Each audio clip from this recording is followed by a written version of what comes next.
Ladies and gentlemen, welcome back for the next installment of PvMer Spotlight. But we are having another joint episode. Today we have two PogChamp Inferno runners, Mr. Hemorrhoids, aka I Am Poop 10, and the big man himself, Blowpipe, oh sir, also known as Jimmy. Pog, quick, Pog. Oh my, holy Pog Oh champ. yeah, get me in there. Alright, so would you guys like to give us a brief introduction of yourselves and how you got into old school RuneScape? Jimmy, you go first. I'm too scared right now. Okay. I started playing as a kid. One of my friends in elementary school introduced it to me, and I remember he was chopping like willow trees in Draenor, and I just thought it was the coolest thing ever. And that's when the addiction began. But I think Alcoholics Anonymous. I don't know, like my parents were never the type that like let me just play whenever. So the time was always restricted, but I don't know. I mean, I think in high school I didn't really play. I was like playing COD more. Um, but yeah, I don't know. I mean, I think I started again in college once I kind of stopped playing RS3, and yeah, just COVID just fucked it for me. But here we are. Thank you for the talking stick. As you started it out, I really thought we were in an AA meeting. I was like, oh no. Oh no, you're good, bro. I just No, it's 100% everyone deals an with it. AA Fuck it. meeting. This is us trying to get out of it, bro. I was like, fucking, I don't know. I swore in the first minute and a half of the video. No. Okay, so for me, I think my brother got it in, and it was like 2005, which was pretty ridiculous because I was like 6. But Jesus the more I think Christ. about it, yeah, Thanks no, for the no. date of birth, buddy. Oh, we have younger people playing now anyway. It doesn't matter, Yeah, but shout out. definitely, I remember seeing my brother. Like one of the earliest memories I had of this game was literally just watching my brother play it with a bunch of his middle school friends, and I was like, what's so fun about this game? It's so boring, right? And he's like, well, if it's so boring, why don't you try it? So I tried it, and I remember walking through Varrock, buying like a buying like a wooden shield, and being like, "This is so fun!" I told him that, and he started laughing. I was like, "Oh my god!" But yeah, I don't know. It definitely, when I was a kid, I was there was a lot of people in my class that they're all hooked on like Club Penguin or something. And I was like, for me, it was weird. I think I followed my brother through a lot of games, so I ended up playing games with a bunch of people who were always like 10 years older than me or something. So, but RuneScape, along with probably like 2, 3 other games, took up most of my time between like 2006 and like, well, I guess up till now, man. Like it's I can't get out of it. Oh it's, no, it's a drug, man. It's a fucking drug. it is. I really do need to attend a AA meeting or something. RuneScapers Anonymous. Oh yeah, 100%. But I think we're doing a pretty good job of moving out of it, doing some things. But yeah, that's my backstory on it.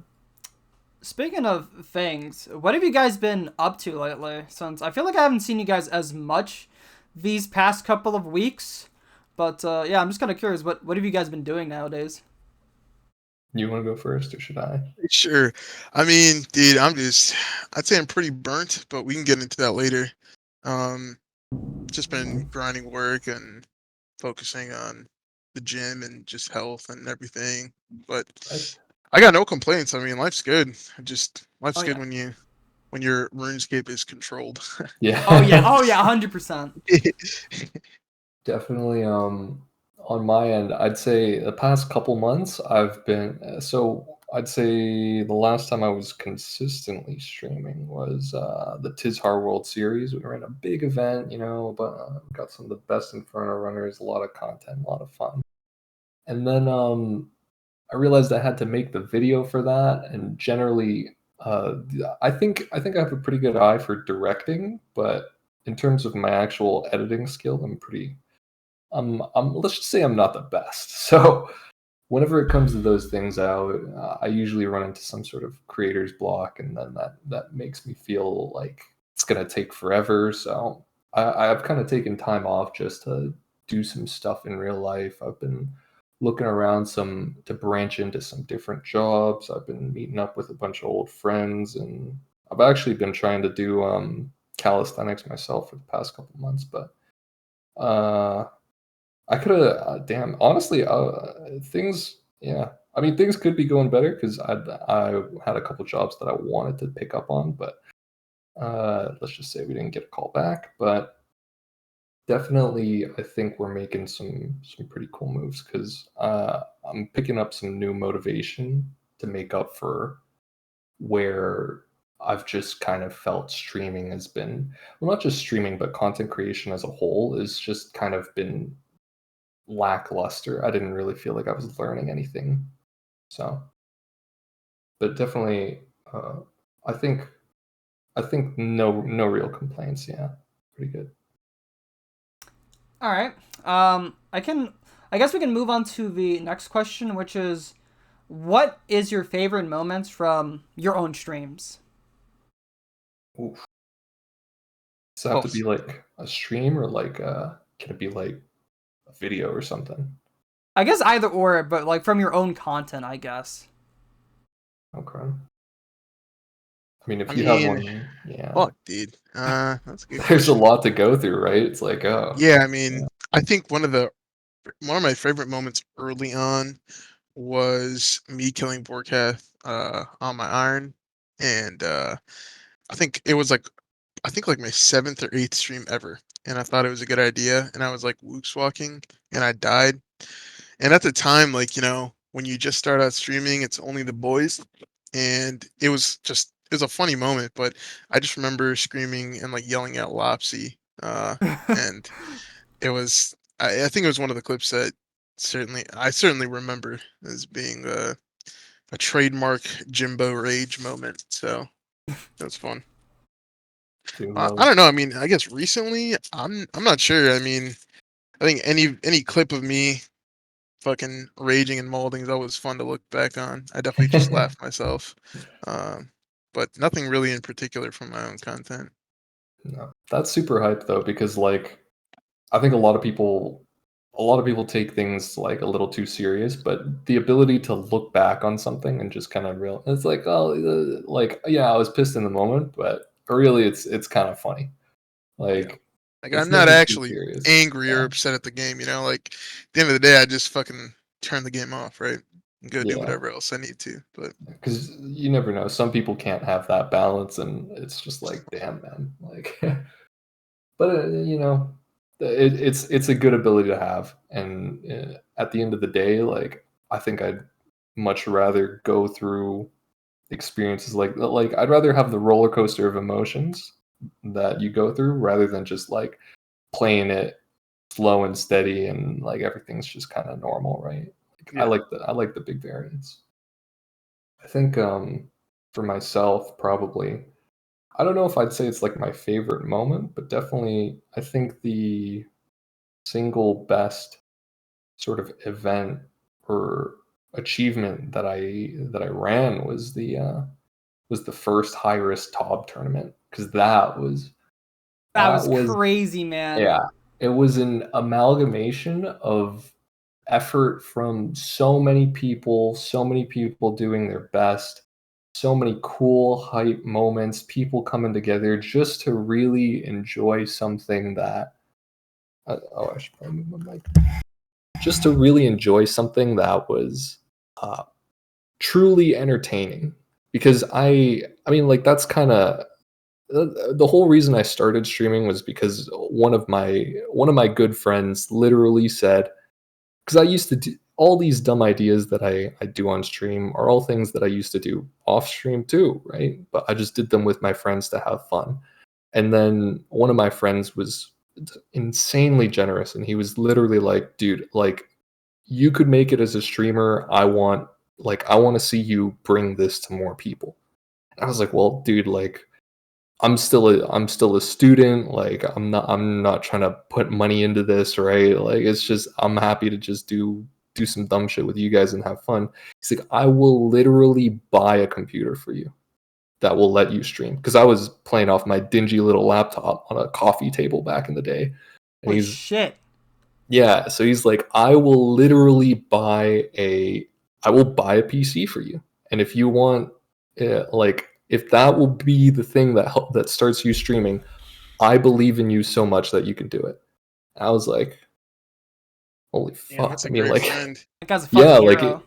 if you really believe in me that much, like, I'm not gonna let you down. So I told him like I would get partnered streaming, and then like a year later we got partnered. So I was like, oh, that's sick. But all these ideas like high risk TOB, like we had like prop hunt TOA. There's also, I had another idea which was going to be like, it was like a Nilo free for all, where basically everybody has to tank the Nilo boss without protection prayers on. So you would go into a 5-man TOB and everyone would have to put like X amount of money on the line, and the only rule was you can't run away from the boss, and you cannot use your overheads. And everyone who managed to survive the room would get paid the buy-in fee by everyone who died in the room. So it's like I had all these crazy little ideas that were going to be super fun. And I think the first high risk TOB tournament was the crystallization of like the peak of that. I was like, 8 massive content creators, Tasty, Addy, Kirby, everybody's coming in, everybody's doing some crazy shit you've never seen before. Even in the tournaments, we've got casters coming in left and right. Ali and me are freaking out. We're making fun of Dom. We've got 3 massive clans coming in. We even got Weeder raids on it, right? It's like everything that could have gone right went right. And I think that's truly entertaining, right? That's truly what I wanted to strive to create. Because I think there's a lot of content that gets created nowadays, and it's not so much that it's entertaining as it is just made to take up your time. Like, I think it's not to say that it's bad to take the other route, because I think it's a lot more clear to see what the goal is. Maybe I make a new series and it's just me commentating over some clips, right, while I make progress. At its core, you might watch that and you might be like, oh, well, I'm a little entertained, right? Because I want to be taken on this journey from start to finish. I want to see how we grow. I want to see how we get there. But any individual clip might not be that funny, might not be that entertaining, might not be that hype, might not be that mysterious, right? And I think that's a really good way to approach blowing up as a content creator. But the way I wanted to do it was a lot more about just trying to create something that was truly hype. You'd watch it and you're like, holy fuck, what the hell? That was crap. You start seeing Sido dropping 20,000 scales and Lane picks them up in the middle of Nilo. You're like, what? The What best, the fuck the was best part about that was it lined up almost perfectly with Addy dying. So it Yeah. looked like when Addy died, he dropped scales, but that was just me. Yeah, and everybody's. I'm seeing someone in chat, and people are spamming like, "Addy's a snake. He drops scales." And everybody's freaking out, and like Lane's like, "I've made money." It's That right. was the most unplanned thing I did. I just needed space, so I did that, and it just ended up happening like that. And I was like, that is actually so fucking funny. Yeah, it's but it was so much more than that too, right? It was. Oh, sorry, I didn't move my PC, but it was so much more than that. It was funny, it was hype, it was crazy. There were comebacks, it was just a plethora of great moments to be had left and right. And I think that was something that you could have watched for 10 hours and truly been entertained the whole time. And for me, doing that was I wouldn't call it my best moment because it's more like a bunch of moments, right? But it was definitely the most proud thing that I've achieved during my time as a content creator. Because Yeah, it's just, that's what I want to do. That's what I want to host. That's what I want to bring to people who watch. that was what was it? That was like during my first like couple of months of streaming, if I remember correctly. And on top of that, that was the first time I've ever participated in a high risk too. Because I remember I had said I wanted to do it at some point, never got to do it. This was my opportunity, and I was like, all right, we're going in, we're going to straight up troll. Went straight to Artie Zoo, grabbed the monkey, and then I trekked all the way from Artie Zoo all the way to top, just because you can't teleport, otherwise you lose the monkey. So I had to trek all the way over with my little guy. He kept telling me, yo, can I get out of the backpack yet? I'm like, no, not yet. And when I finally took him out, no one noticed.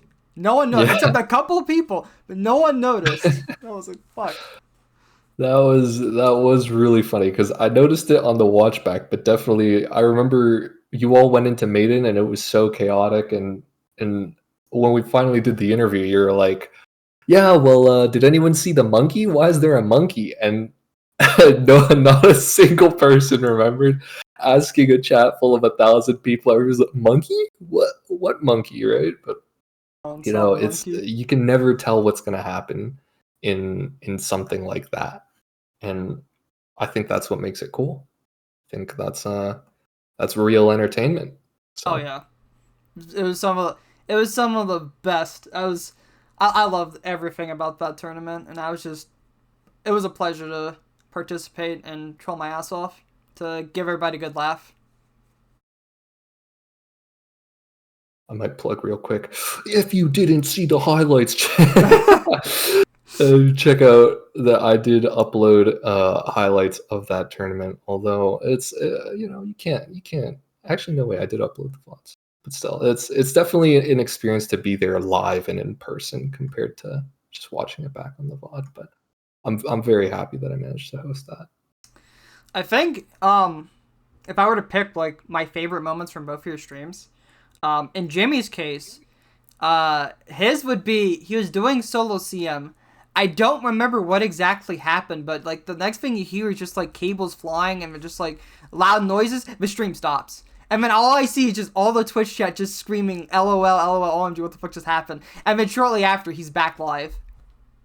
And I was just in fucking tears. Sounds average. It was probably a great crab room or something. I don't remember. It was just so fucking funny. But in Hemmiez case, I had the clip in the back of my mind of what was my favorite. I'm just trying to remember. Oh, okay. So it was on that one Inferno PB when you went for the army skip. And you fucking PB'd on it, and you scream, "Let's fucking go! Let's go!" That shit was so fucking funny. It was crazy because I did that purely out of like I only went for the army skip if I thought I wasn't pacing, because the whole run was like super slow, super troll. Like I've got this idiot, a Blade RS. If anyone knows a Blade RS, please call him an idiot next time you see him in chat. He's talking about random shit in the middle of the voice, and we're having a good time and laughing. And then we get to Zuck. I see, oh well, this is slow as shit. I might as well just army skip, right? I go through the army skip.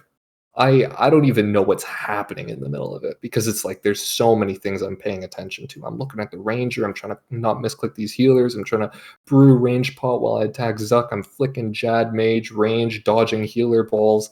And in the moment, like I didn't even realize in the moment, but I tank like 4 Jad hits. You can literally go back and see the run. I tank like 3 or 4 Jad hits. I tick eat like 2 of them purely accidentally. I didn't even know if I was actually tick eating them. Actually, no, I did tick eat 1 on purpose.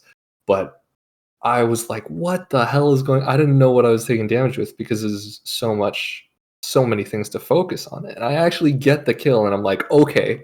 Like, that was sick. I can't believe I did that. That was a pretty cool goal, I did probably like 6 attempts trying to army skip.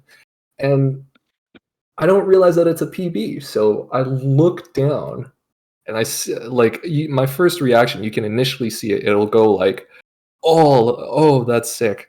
And then I look down and I see that I got a personal best, and that just completely surprised. It blindsided me because I didn't. It was slow as shit, and I was just sat there like, okay. Not only did I hit this goal that I've been working towards for about like a month randomly, I also PB'd out of nowhere on a time that like I hadn't beaten in, I don't know, like 2 months. So it completely came out of left field, caught me by surprise, and then that's when I really go like, what the hell? Like, how did I fucking PV on that? It was a cool moment. It was pretty hype.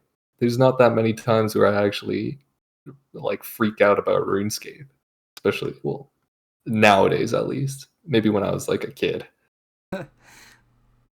Yeah, fair. Shit, fucking crazy. Pretty good moments. I think if you see, the thing is, I'm trying to think of my favorite moment of your stream, but I know you just have so many. I mean, I think you're a man who strives to entertain. You like to do a bunch of dumb shit. You don't care how it makes you look. 1,000%. You don't care. Yeah, it's literally, I do it because it's fun, because I think people are gonna enjoy it, and you don't really care if it looks dumb or if it takes a lot of time or whatever. So it's hard to think of yours because you literally have you have so many moments. Literally, these things happen like whether I'm about to go to bed or I'm like in the fucking shower, and then just this random idea pops in my head. I'm like, where's my phone? Grab my phone, write it on a notepad. This is literally what always happens. If an idea pops in my head, I always write it down on my notepad, and then I converse with my friends and say, I got this idea.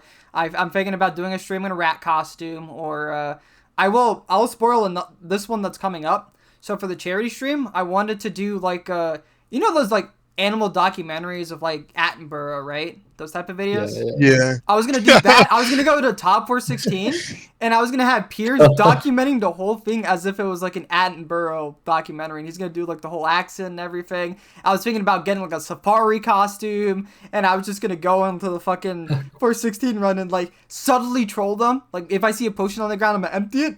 They're gonna say some shit, and then Piers is gonna commentate, here we have this 416er, very angry at this person who emptied their potion, like something like that. Oh yeah. So I always come up with really stupid ideas, but I always want to do them because I think they're just fucking entertaining. I think one of my I can't really point to a single moment, but like some of the funniest stuff I've found are your outfits. I just fucking love them. But I think the most important thing about your stream is just like the level of approachability that exists. So if I was like some noob, right, and I wanted to be able to learn a piece of content and I wanted to be better at it or more efficient, I feel like I can come to your stream and be able to do that. And being that approachable is important, I think, especially when you're starting streaming or you're trying to build that out in this game. Since it's such a small community, I think being a team player like you are and, not freaking out when somebody makes a mistake, right? And I know some players in this game that would freak out if you make the smallest mistake and kick you off the team, right? Yeah. But you're not that kind of guy. So I think that's one thing that I'll always be lurking in your streams versus other people, because it's just like I know whatever's gonna go on is gonna be nice and chill, and I know I can learn when I come to your stream. So I guess that's my only moment that I'm gonna suck you off. I greatly appreciate it. I'll get more of those. Most of it comes from my experiences of coming into the high level community because I've said it a couple times. When I first got into it, started off with top speeds, and then slowly I wanted to go for the CM diary. So my friends were doing their own thing at the time. We kind of like chilled from doing top speeds, so I'm getting more into CMs. I want to get a better time. I'm in Obliv now, and I see the diary time is 23 minutes. Like, nowadays, it's like a joke, but in that time, it was hard. I see an opportunity to go with some good people, and probably didn't help that I was affiliated with Reader at the time because one person wasn't very keen on potting with Reader people, so I asked. They told me, yo, unban someone for me, and I said, I can't do that. I'll get in trouble. And then they left me unread. So, no. Rather than just unlucky. Yeah, rather than crying about it though, I was like, I think I can still do this. I just need to get some people together. So had some friends of friends come in, because one dude was podding with some guy named Toffee, who has held many records in normal chambers and CMs. And there were some other people too, like Swift Steps, my good friend Flaw, and Noob Type was also on that first team to get the diary. Well, we just continued podding, and some other people continued podding with me. We eventually got the time, and I wanted to use that as a kind of a learning experience that I don't want that thing that happened to me to happen to other people. So that is why I've been so eager to try to, teach people what I know if they're eager to do so. The only issue is there's an incident that happened in my clan recently that kind of spread out to different Discords, and I'm not gonna out this person. They probably know who they are, but like I said, 100%. Like I said, sometimes the community can kind of be gatekeepy, but it's all about personality, right? You could sit there and bitch and moan about stuff. It's not going to get you anywhere, sadly. If you really want to get something done, you kind of have to push yourself. You have to get yourself out there in a way. And a couple things, of course, are try to stay positive, and do things that that you can grind toward, that will probably get your eye or the eyes of others to look at you. Because just sitting there and just being like, oh, fuck these guys, they're gatekeeping me and shit, isn't gonna look good, especially when they say something is easy and they don't have the time. And that was the other thing that pissed me off a bit, because I am such professionals. I do not mind bringing new people in and teaching them. Sometimes it might be harder on some people if they're clowning super hard. Shout out to my boy Hunter Owner. I know I'm always hard on him, but it's just that dynamic between me and him. We just try to make people laugh. It's not no hard feelings at all. But I want him to do well.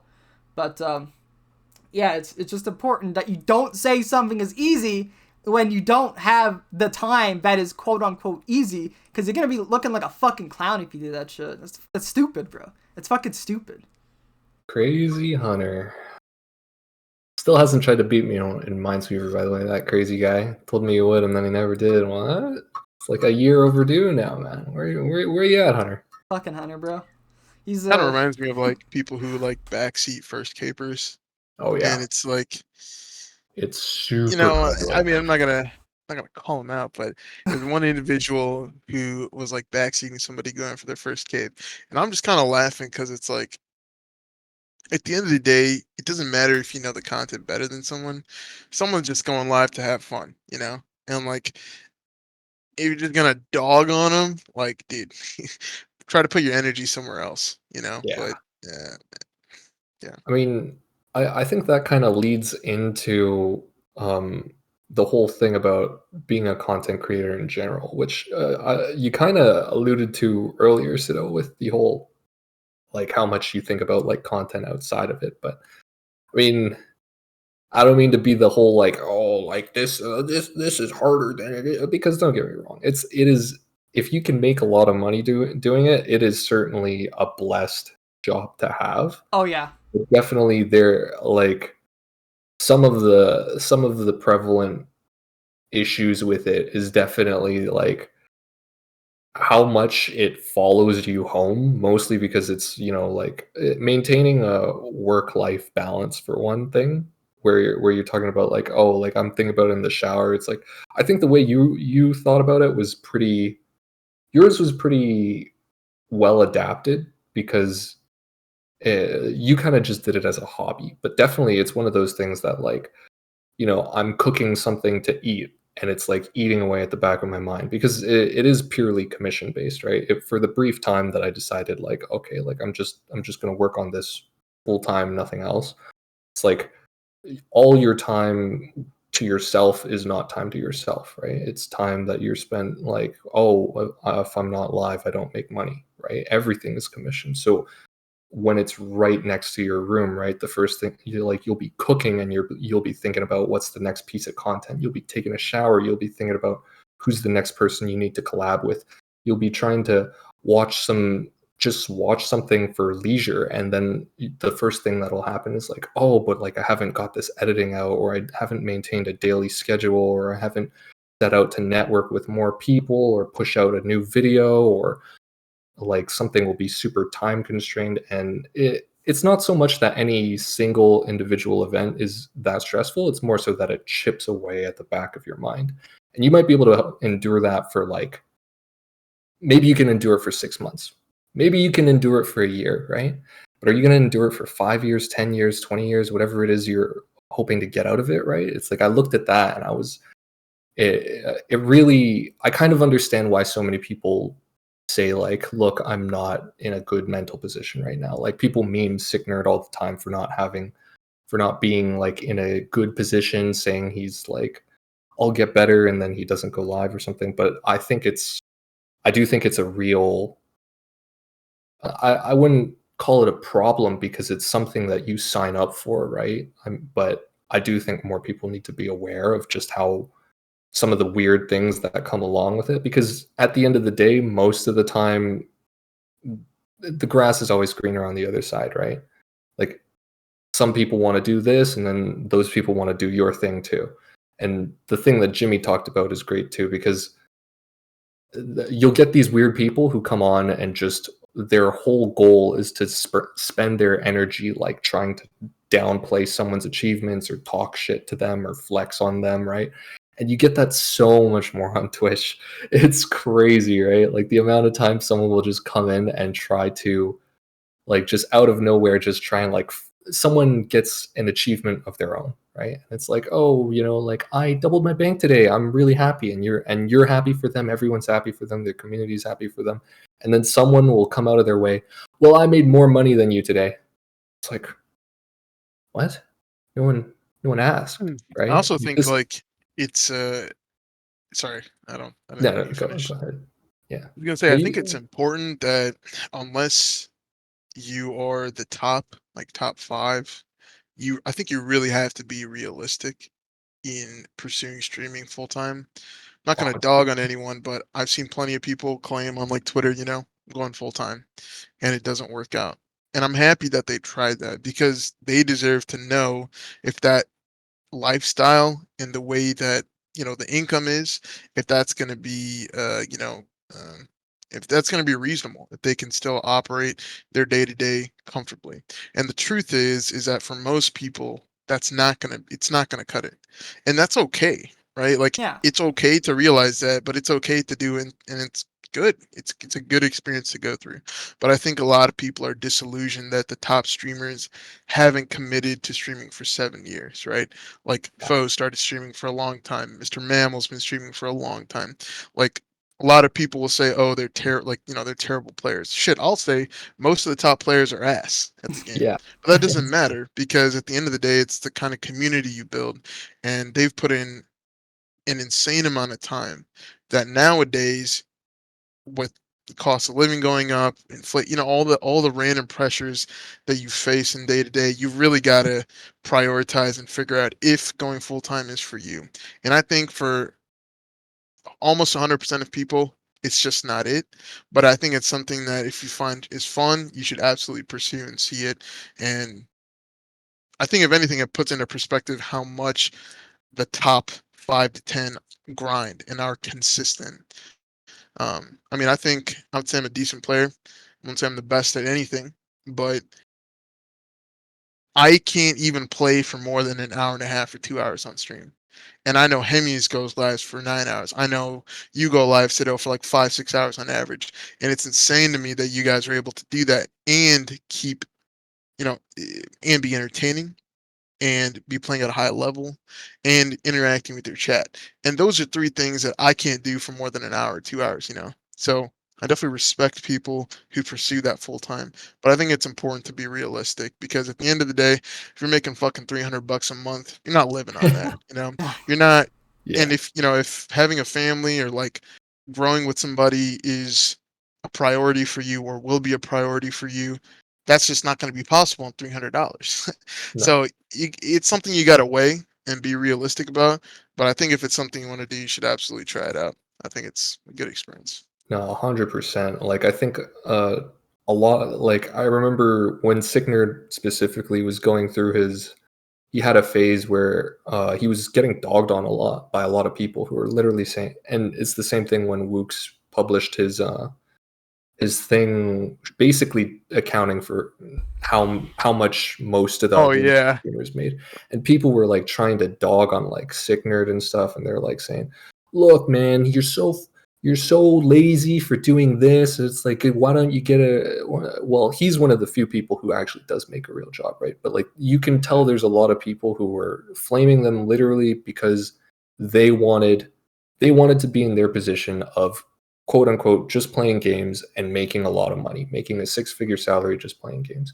And I'm not here to say that their job is harder than yours, because like most of the time their job is not like, I mean, it'll come with its own problems, but certainly like if you work on an oil rig and you have a risk of dying, like, oh, if I got to take my pick, like, Yeah. but definitely like people will see that, and they just completely forget that this is not a normal distribution. This is like fucking Pareto distribution type shit, Yeah. where like one like only the top 1% make a stupid amount of money. They make all the money, and then the other 90% like just make absolute dirt, right?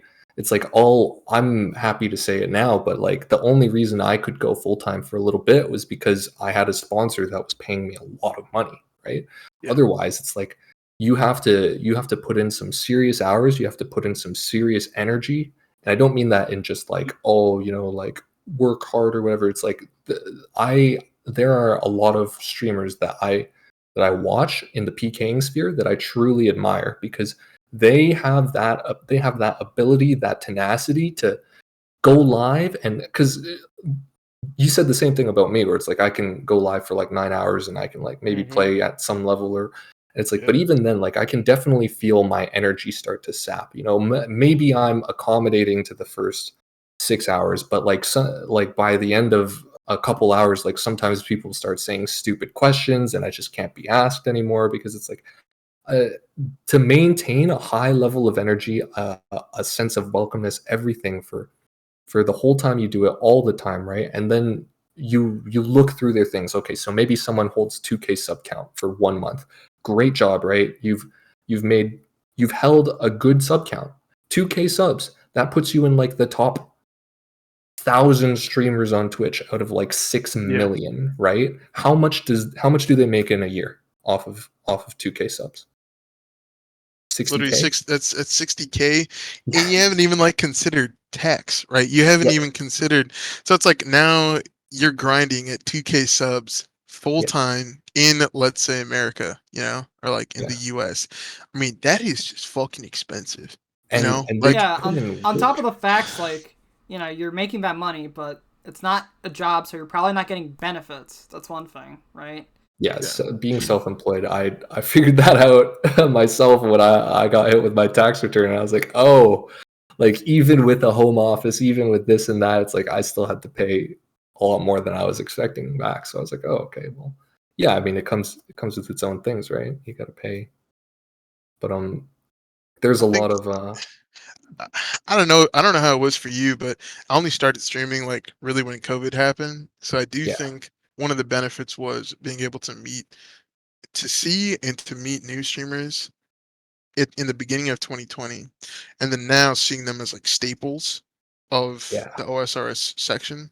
I think Hemmiez is one. I mean, Sido is another, and I'm thinking of people like Zoe Pancakes, right? Somebody who I yeah, saw right in the beginning, and now she's right at the top every single day. No Monkey, another example of somebody who stayed consistent with how he presented himself, consistent with like the levels of banter, the entertainment, all these things, yeah, while continuing to push out stuff. And now he's where at the top.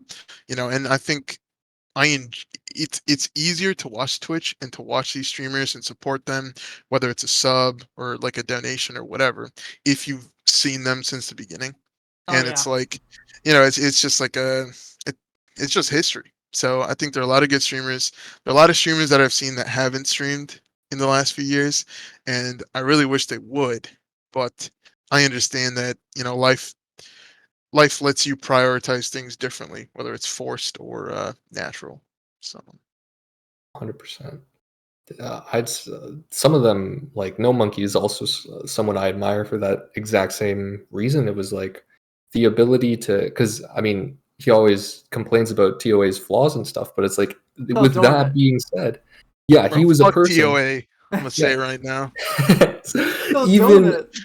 yeah, with all the flaws that it has, he had the tenacity to sit down and still grind it because that was the best growth decision for his channel, right? People wanted to learn how to do it. People wanted to know how to do it efficiently. He could, even with all the flaws that it has with it, he had the tenacity to sit down every day and grind hard at that. And that's not something everyone can do, right? In the same way that Bitter can go live, and granted, he's not as consistent as he used to be, but I think he was probably one of the most entertaining PKing streamers because he could go live and he would hold up Oh yeah. just a great energy for the whole time. And it's like, damn, how do you not let that energy go at all, right? And maybe he goes live 5 times a week, and then he does that 4 times for 1 month. He gets paid what, $5,000? Okay, like pretty good month. Now you're on pace.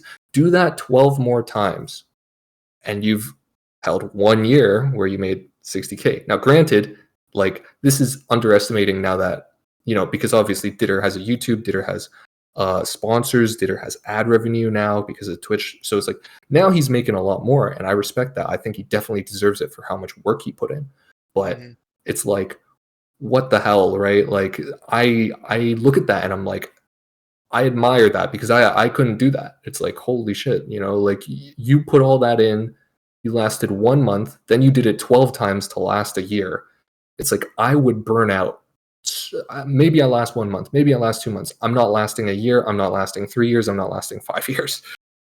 So for him to be able to do that, and in the same way for No Monkey to do content that he actively like looks at and says like, hey, like this is flawed, this is bad, like look at all these fucking problems with it, and he just sits down every day and still grinds it. It's like, that is respect. Like I look at people like that and I'm like, that's some of the things that like I just think, people, the same guy on Twitter who's like flaming sick nerd, he's like, your job is so easy, you don't have to worry about anything, you just sit here and play video games. It's like, well, you don't know you could do this stuff at all. Like you have absolutely no clue what the hell you're talking about. And to talk about those people who are privileged in the 1% of streamers, not even the 1%, but the 0.001% of streamers, right? Because you get partnered, you're already like 0.5 or whatever the fuck it is, right? It's like, or you get above like certain follower counts, right? So these guys are like super, super privileged. And if you want to look at them and act like their job is easier, it's like, why don't I just look at Gordon Ramsay? And it's like, Gordon Ramsay makes a lot of money as a chef. I guess all chefs make a lot of money. No. Like, what kind of fucking assumption is that? Right? The vast majority of these streamers are struggling. And like you said, it's very important to be realistic with like whether or not you should pursue that full time. And it's also important that viewers look at them and understand it's not always as simple as just like, wow, XQC makes a lot of money, so these streamers are probably making a lot of money too. It's like, I think like one person that comes to mind immediately is Rocket. Rocket probably held 200 viewers every time he went live, right? Still had hardcore that was alive, all this stuff. He finished school, right? Went full time. And it's like, you've just got to be realistic, right? And he tried it for a few months, right? And he saw it to its end. He did a few sponsorships. And I remember this because I was just fucking in his stream all the time, just chilling and hanging out. And, he stopped streaming and hasn't streamed in quite a while. And it sucks. But at the end of the day, you got to be happy for somebody that's making the right decision for them. So yeah, I can never hate on somebody choosing to stop streaming, like QNeeks, for example. I haven't seen him stream in like 2 months, but to me, I think he's probably one of the most entertaining people that there are on Twitch. And it sucks that he's not live, but he's conquering, his life. And that's what's he's important. doing what's best for him. Yeah. Yeah. We can But never hate on that. So I agree with Hemmiez. It's like, even I don't want to like rag on somebody unnecessarily, but like if you think of like somebody like No Monkey, right? I'm not gonna sit here and flame him because I respect the brand that he's built. Even at 1,000 subs, right? You're getting $2,500 a month, right? Mhm. Pre-tax. So while the paycheck when it hits your bank, right, it may be the full 2,500. At the end of the day, you're Yep. gonna have to pay tax, right? So it's tough to live and build a life for yourself on that. But obviously he's got his YouTube going on and it's much better for him. But think about all the hundreds of streamers in RuneScape that stream 8 hours plus, right? Consistently. And they've got 400 subs. That's just not gonna cut it. And you just it sucks, but yeah, you really have to be accountable to yourself and the people around you that either A depend on you or B are supporting you and be like, look, it's just not working out. I gotta dip. But 100%. I mean, like I said, or like you guys said, it's kind of cool to give it a shot. But if it doesn't end up working out because it's not sustainable, then you always got to make sure you have a plan B. It's always nice to yeah, see new people come in and they just start growing and growing. I love seeing new faces, but you just got to remember that um, it's not always the best option. Sometimes you're just better off getting an actual job, which is what I've been doing. That's why I've been streaming a lot less. I've been limiting it down to like 2 streams a week, usually on Saturday, Sundays. And that's just because I've been working on myself as a person, and I've just been studying and studying, trying to eventually apply for a job. I know it's been like months now, but there's just a lot of things that I want to make sure I've got in my head before I actually start tackling jobs. So, No, yeah. respect. I think it's awesome. Like I don't know how it was for Poop, but I mean COVID was tough for me. And I think when I reflect now, past COVID, past being in a slump of my life, right? I can look back at the time and be like, gaming was cool because I met a lot of people that helped make that time go by fast and go yeah. by in like a really fun way. But you know, truthfully, I forgot where I was going with this. It's just not I it's had a not good as ass healthy point. for you. Not. Yeah. But Oh I yeah, think so yeah, sorry, I was gonna say. So I think it's a it's important for people to understand that even if it doesn't work, that's still a win because at least you tried that shit out, right? And yeah. I Yeah. look fondly back on the time, even though I knew I wasn't in the best place, because I made some great friendships. And even now, like I'm not really, I don't go live much anymore. You know, I don't play the way that I used to, the amount I used to, but you still have all those friendships now, right? And those are the Yeah. most, at the end of the day, those are the most important things and the things that bring you laughter. So 1,000%. I know like a lot of these people are, just guys behind a monitor. But honestly, I've met some of the or girls closest friends. or whatever. My closest friends are people Shut the that fuck I've up. met on RuneScape, dude. I got my boy Noob Tight, my boy Piers, my boy Hira, even though Hira doesn't really play anymore ever since but they're some of my closest friends and Yeah, they will always be with me. 100%.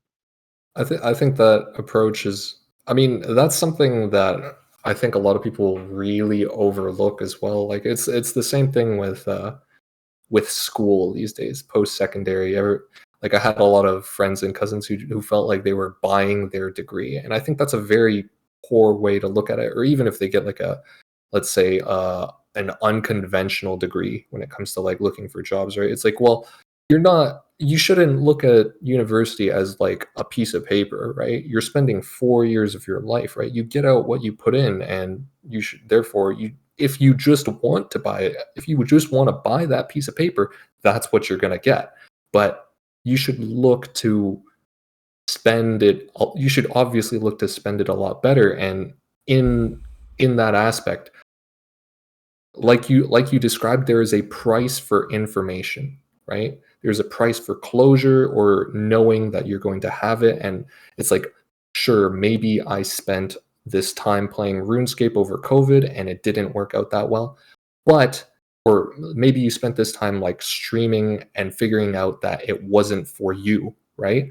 But that information is valuable, and that's the trade that you made. And I wouldn't outright just go out and say like, oh, it's a bad trade, because sometimes that closure matters a lot. Sometimes you come back and you will think, like, if you didn't make that trade, maybe you'd come back 10 years from now and think, wow, like, I really wish I pursued something more creative with my time. I really wish I tried to see if I could do that.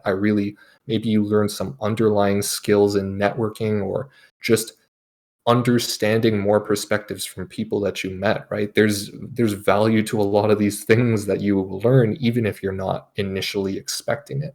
So a lot of these people kind of look at it and they're like, damn, like that was bad, or like, it applies to school, especially now that fucking I don't know how bad it is for you guys in the States, but you guys pay like what, 30, 50K a year. It's like if you're gonna put time in, you better. No comment.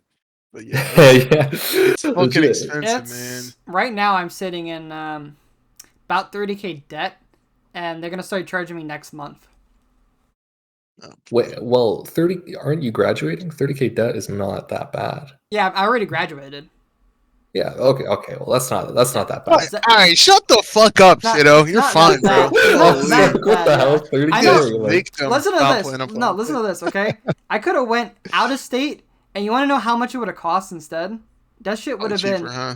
What? No, it would have been so much more. It would have been like fucking 150K grand. Oh, I thought it was gonna be like a Uno reverse type. No. And the worst part is that's with a scholarship. Graduated with 5K debt. No scholarship was like so much less. It's just I just gotta get the job and pay it off, because it's not that bad. I just gotta get work.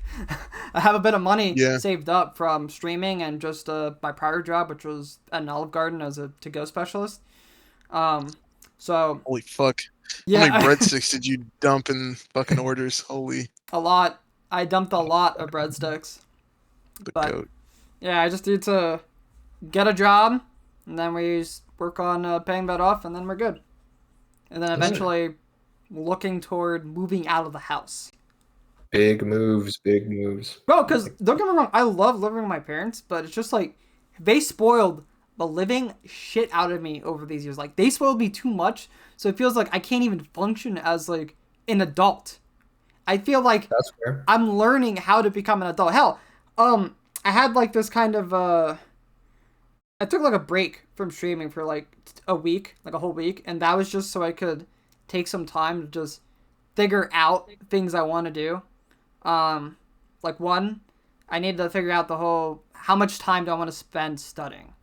2, how much time do I want to spend like taking care of myself, like doing exercise and stuff? And then 3, this is the part that's gonna be like, you guys are probably gonna laugh, laundry. Laundry was the brick wall for me, because there were like 6 baskets of just dirty laundry in my room. And on top of that, I knew if I did laundry, I would have no space. So if I literally said, all right, this is what I'm going to do. I'm going to do the laundry for the next 3 days. Get it done. I'm going to clean my entire room. I'm going to redo my whole room so I know where I can put my clothes. And I took out a bunch of old shit. I found some like old games of like Pokemon Ruby and Sapphire, which was kind of cool. But cleaned out my room. All my laundry's done. I did laundry yesterday as well, and I have all the space in the world for it. And I felt so fucking accomplished. I went from feeling so down because I'm just sitting there like, fuck, man. There's just so many things I need to do, and then just got all this fucking dirty clothes in my room, and it's just like, fuck. No. But I conquered that shit. I conquered it. I mean, I understand why you feel like it may sound stupid, but at the end of the day, it's about building the habits that last a lifetime. Oh, yeah. And it's like, and if I'm not gonna say like you've been coddled, but fuck it, we've all been coddled when we lived at home. You know what I mean? So it's like we all were just like dummy chilling when we lived at home, and then whether you get kicked out of the house, whether you get a job and you move out, you learn a lot of things on your own, like how to cook, how to clean, how to keep yourself groomed and stuff like that. So that's all that shit's important. We all learn it. I mean, it's the age of technology. Like, I'm sure it took our parents a while too, right? Like, it wasn't just fucking brain dead easy for them as they make it seem out to be, but they've lived it. They figured it. Yeah, bro, these motherfuckers walked like 500 miles to school every day or some shit. I don't know what they kept telling me growing up. I was like, oh, I just don't believe you. the whole laundry thing is definitely not trivial though, because I mean, like I laughed. It is kind of funny, but like It is like hilarious. it was this. It definitely was the same shit. Like when I first went to uni too, because you just learn a bunch of shit. It's like, oh fuck, like the color's leaking, or it's like you didn't put it in, you forgot to put it in the dryer, so it smells like shit again, and then you gotta wash it again. It's like, oh my god, right? So there's like any little. It's good that you could recognize it and you took the step forward, because a lot of people just see a mountain of shit wrong and they're like, wow, like I don't want to touch it at all. But like the key is always, like, maybe you won't get rid of all of it today, maybe you won't get rid of half of it today, maybe you won't even get rid of 10% of it today, but like if you can at least take the step forward, then the next step you take will be bigger, the one after that will be bigger, and then that's how you get over these big problems, right? It's the same thing with working out. I mean, when I was a kid, I thought like clapping push-ups were going to be hard, and it's like, but I never tried to. I don't even know if I could do work. that. No, they're easy. They're easy. Like even if you couldn't do one right now, you'd be able to. You could in like Should I try? 2 weeks. Do it. You could do it in like, if you can't do it today, you can do it in like 8 hours. Just yeah, like it's right, but it's like it's all about taking that first. Oh, I think you cock blocked yourself with your chair. But... Oh, he's. I have to like push myself up like really hard. All right, let's see if I can... Yeah. I'm like. Can't see him. What the fuck? Oh. I did it, but I didn't push myself high enough still. But you know what? It's still a half dub. Ish. It's well, yeah. I mean, the point was definitely. I mean, I don't know why I couldn't see the webcam, but it's definitely taking that minimum first step, right? Because it's very, very easy to see the mountain and not want to, and just think that's too much.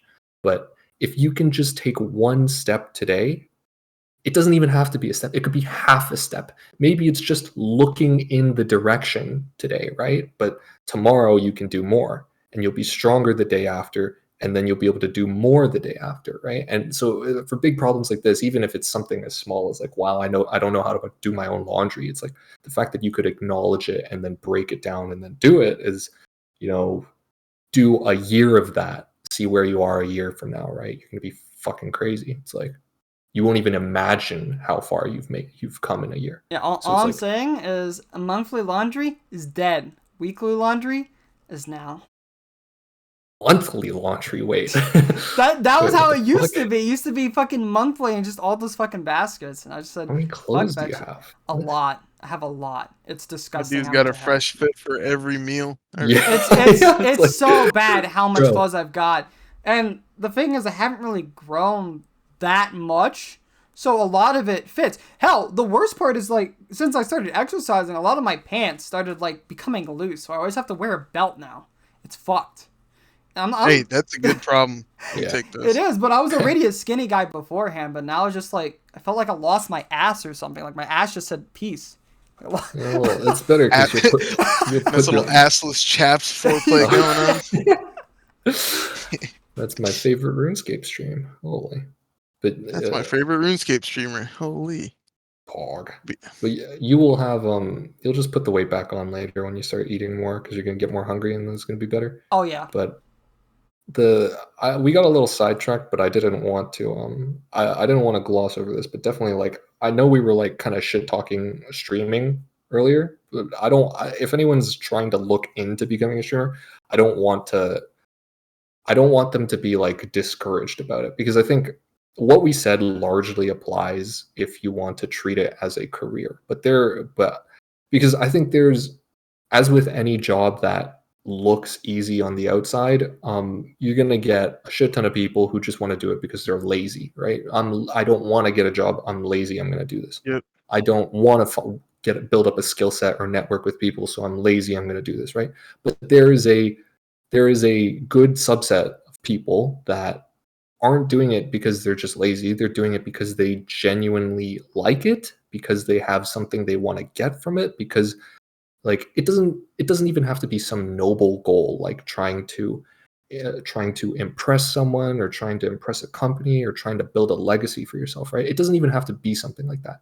It could literally be as simple as what Jimmy said, where just figuring out whether or not you could have done it.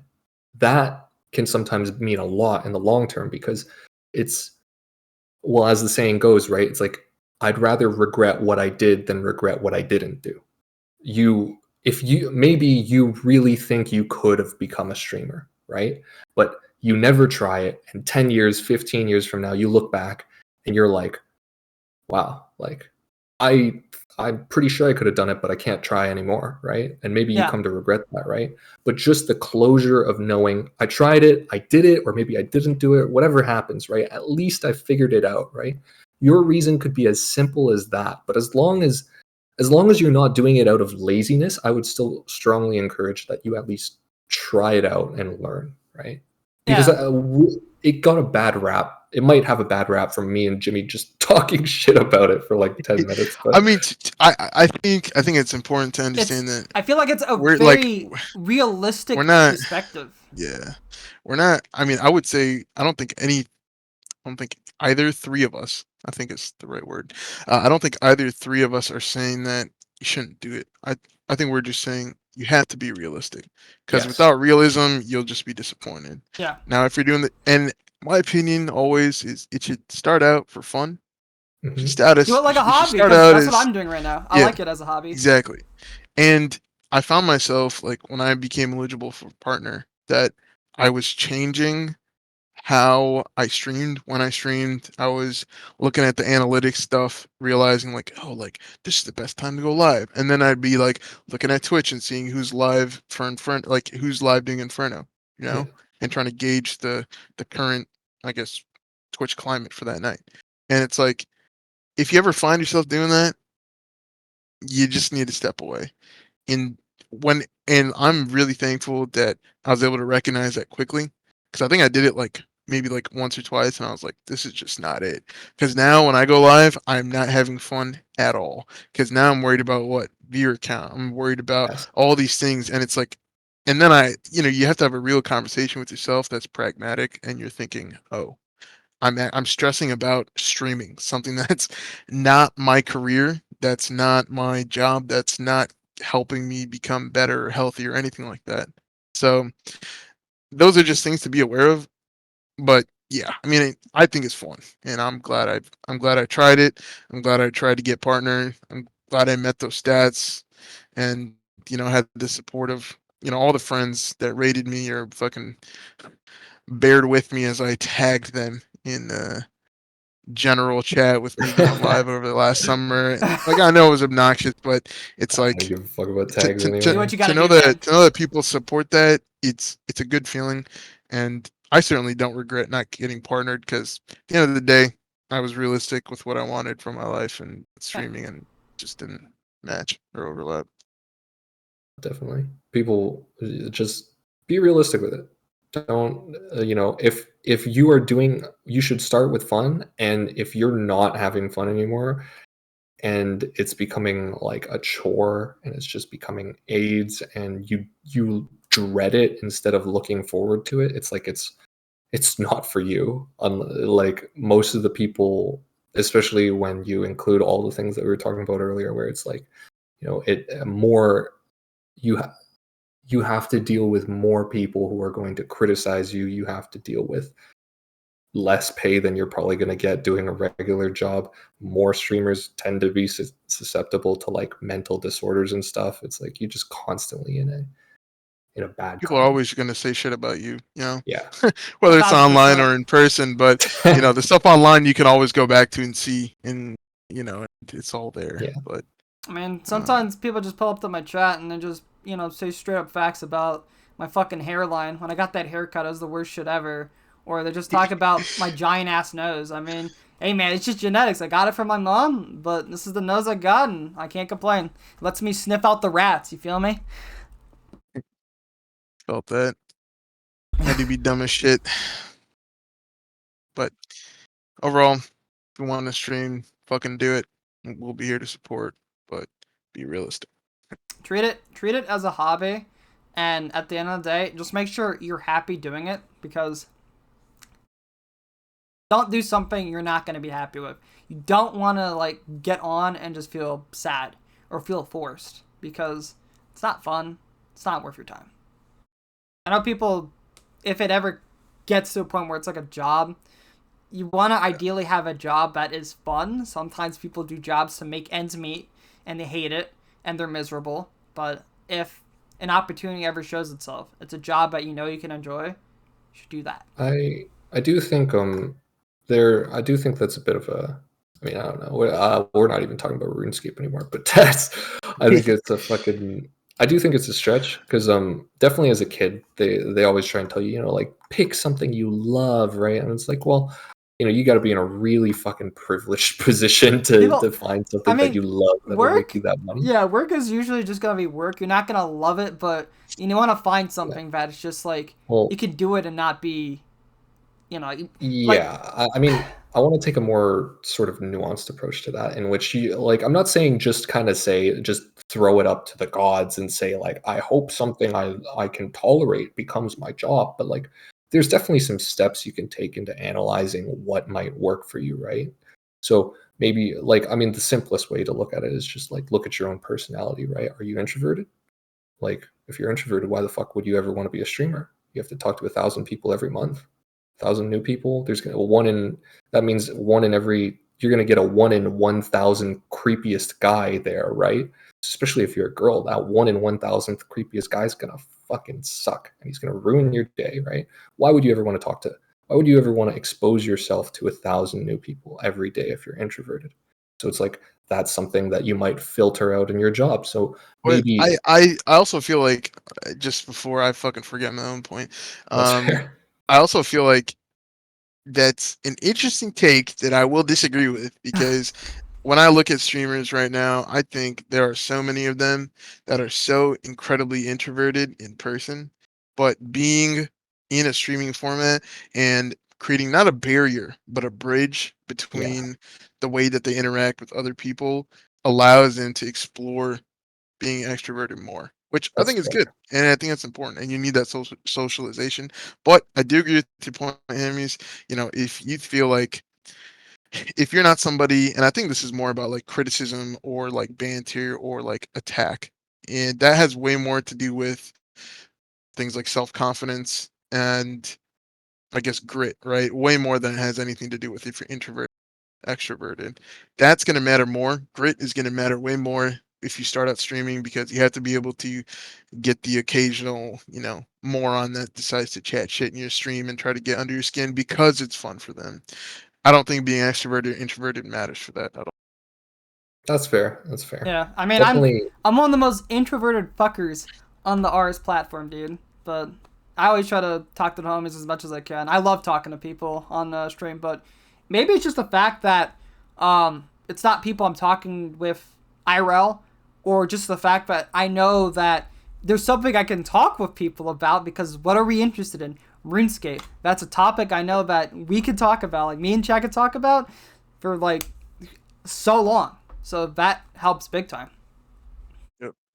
Well, I definitely think the thick skin thing is a good thing that I didn't usually consider for that, and that's definitely a good one, because I mean, I use streaming as an example because we were just talking about it, but in the grand scheme of like looking for a job that could really suit you, I do think looking towards like your general traits helps so much, right? Because it's like I'm not saying you have to find a job that is fun for you, because you are narrowing your field of view down to like one aspect that you would be able to tolerate, and that's bad, right? You want as wide of a perspective as physically possible. So you would look at other things like thick skin. Do you have seriously thick skin? That's great, because that enables all these things like super competitive jobs where you're going to be at each other's throats, right? Let's say you want to be a competitive lawyer, right? Being a lawyer is almost entirely competitive, I would imagine. Oh, yeah. Like, you don't want to be someone who is like very poor at handling stress, right? If you are someone who gets stressed out easy, you don't want to pick a high stress job, a high intensity job like that. You wouldn't want to be a surgeon. You wouldn't want to be a lawyer. You wouldn't want to be in charge of people, right? Because these are jobs that that directly conflict with you. So I'm not saying you should look for a job that is fun for you, right? If it's fun, then that's great. But look for a job that fits within your boundaries.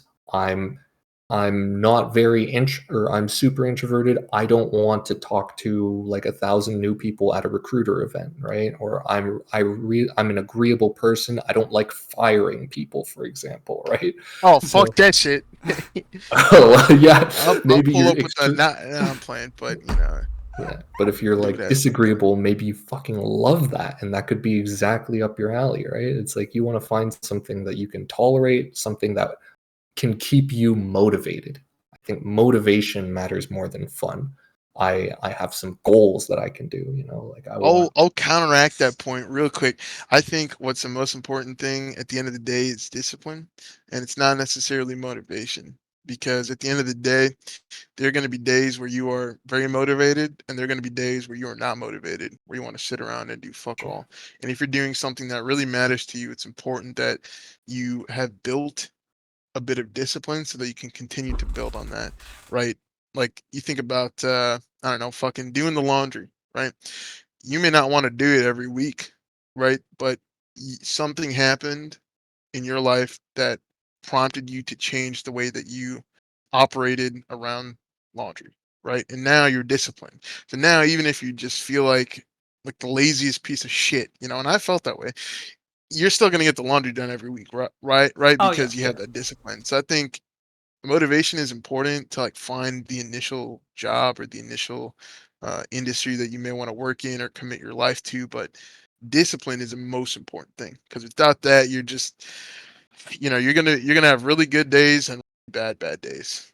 That's fair. That's a very Yeah. gym way to approach it. now I just Yeah, I thought of mean, these fucking bro, fitness. fuck it, dude. Sometimes you hit leg day and you're just fucking down Yeah, for a yeah, dude. week, You I and can't. don't instead want of to. lying in your bed, you It's should like, just fucking quit being a, well, I mean, I you should still yeah, I you just commit. still gotta move do it. around, but I might just be limping as well. That's it. Yeah, yeah, Spots fucking hurt, dude. Oof. At the end of the day, you just got to do it. That's what it comes down to. So, but yeah, excellent non-RuneScape talk, I have to yeah. say. So I don't know what was This, the podcast I about think again? this is the most life stuff I've ever had in a podcast, and I'm completely fine with it. Hell But yeah. shall we get back on the topic of Yes. RuneScape? Yes, for sure. All right. So, what got you lads into Inferno speedrunning? Um, fuck me. Well, I can. I'll start by prefacing that my first cape was done interactively, and I had a Very lot of interactive interactive help coaching. with it, and I appreciate all the interactive help that I had. I think we're really. I don't know. Like when COVID happened, I was just playing quite a bit, and I realized that like chamber speeds just wasn't hitting it. Like top speed, like it was hard to find a team, and I was like, you know what, let me just get better at Inferno. And I don't know, man, something really just sparked, and it just took off. And I remember the summer of 2020, there were so many OG RuneScape players going for faster PBs. I remember sitting, and I think that was the summer or the same time frame where Addy created the Inferno speedrunning Discord. Correct me if I'm wrong, Hemmiez. I don't remember, but I think it I was remember then. that, Ali. And I remember sitting in VC that summer in 2020, thinking to myself, I feel like I can get as good as these players. I was watching Jarvan, Adwam, Neen. I was watching all these players who were really, really good and, pacing for like 52, 51 minutes all the time. And I'm thinking to myself, I'm like, dude, I can't even get to fucking wave 50 in the time it takes you to get to Yeah, Zuck. And it we was all a go it was a through funny that. thing. Yeah, it's like crazy to look back and be like, I've spent so much time in Inferno dying, messing up flicks, losing ticks, and now I'm reflecting to where I was a year ago, and I'm like, I've just gotten so much better. Yeah, it's like And it's holy it's Yep. fuck. it's crazy, right? It's like there's an exponential difference every year. But at the end of the day, like sometimes it's gonna come to an end, but and you're just not going to get better as a player no matter how many reps you get in. And that's where I feel like I'm at. I think, and I'm totally fine with saying that, because Oh I yeah. think I'm a good player, and I think at my best I'm probably like top 10 like maybe like outside top 10, but I'm okay with that and I can accept that because I've had a lot of fun in the Inferno and I think it's the most challenging piece of content in the game to be efficient at. And I don't know, I really fucking enjoyed it. I think it's the most fun thing. What do you think, Hemmiez? I definitely think it's it's crazy to have. I think for the solo, I don't know if it's the most fun thing. I think it's definitely up there though, as mostly just because with teams kind of add in the different variable because then it's more of like a function of who you're doing it with, right? You're doing it with some fucking boring, super sweaty guys. Like I've seen so many teams, or seen my friends in teams, or been parts of teams that just break because it's like, look, we all might be good, but it's like these, I don't know, the vibe isn't there, you know. And but then you've Yeah, been a vibe is part of important, teams, man, because yeah, like maybe these guys are shitters, but Yeah. like God, we're fun, right? And we're just all I think just some of the having most fun. fun I've had was like hard mode tab on release, no Yeah. clients, no plugins at work, fucking anti-drag was broken for some reason, so I'm oh god, dragging every single thing around, because I can't click So, for shit without trying that. to freeze with the one way. Fuck. Yeah, bro. Like, oh, dude, I remember I was doing a duo top once, and I don't do anything really outside of Inferno on stream, but I was doing a duo top, and I remember I just AFK'd in the brain. 50 spawn. I'm like doing the worst switches of all time. I miss South 1. I miss South 2. I freeze South 3 and I click on South 3, but for some I don't remember what happened, but I think I clicked on it late. So then I definitely missed South 4 it was a complete clusterfuck, but I agree. I think anytime you can game with friends, that's always going to be more fun. I oh definitely yeah, Yeah, agree with that. yeah. 100%. So definitely for a solo experience, Inferno is up there. Just because like it's hard to describe if you've I feel like there's not a felt it lot through to it. RuneScape. There's so much to Inferno with like decision making and hell, you can learn something new every single day in that place. Like hell, I still remember that clip of what was it, Blazer, who did that like drag back on the blob, and because of that, Yeah, the yeah, NPC yeah, like this video. moved and caused the melee That to get he's stuck. he still talks about that. Yeah, shit like that. It's just like there's still You so gotta much let good him live, content. bro. Like, Yeah, good old. I've been flaming him too much since I got a faster I time. mean, Literally just because. at the same time, maybe he deserves a little bit of flame after his his Slayer task. We probably shouldn't be talking Oh, about that oh, Slayer task. oh. That all Slayer right, task really, was kind of dude. crazy. That's a tough Slayer Fucking task. Blazer, dude. But definitely fuck. Actually, I don't think it is that hard to describe the more I think about it, because Inferno has so many things going on that I think when you're feeling yourself, you can really it's kind of like you get put into a flow state. And I think anyone who's ever been good at Mhm. anything can kind of relate to that, where it's like you're honed in, everything is, everything that's happening. Yeah, You can call it out before it even happens, right? It's like you're in the zone and and it's especially the case if you've ever like played sports, or like maybe you ran track or something. It's like you can tell when you are honed in, and I think that the Inferno is very good at doing that in a sense for solo content, just because there's so many things you have to pay attention to. So I think it's very easy to kind of trigger that, and then you'll look back on your own play and you'll be like, holy fuck, like I'm so nasty at this, right? And it's like that's a good feeling to have in a game, right? So definitely Inferno does really well on that aspect.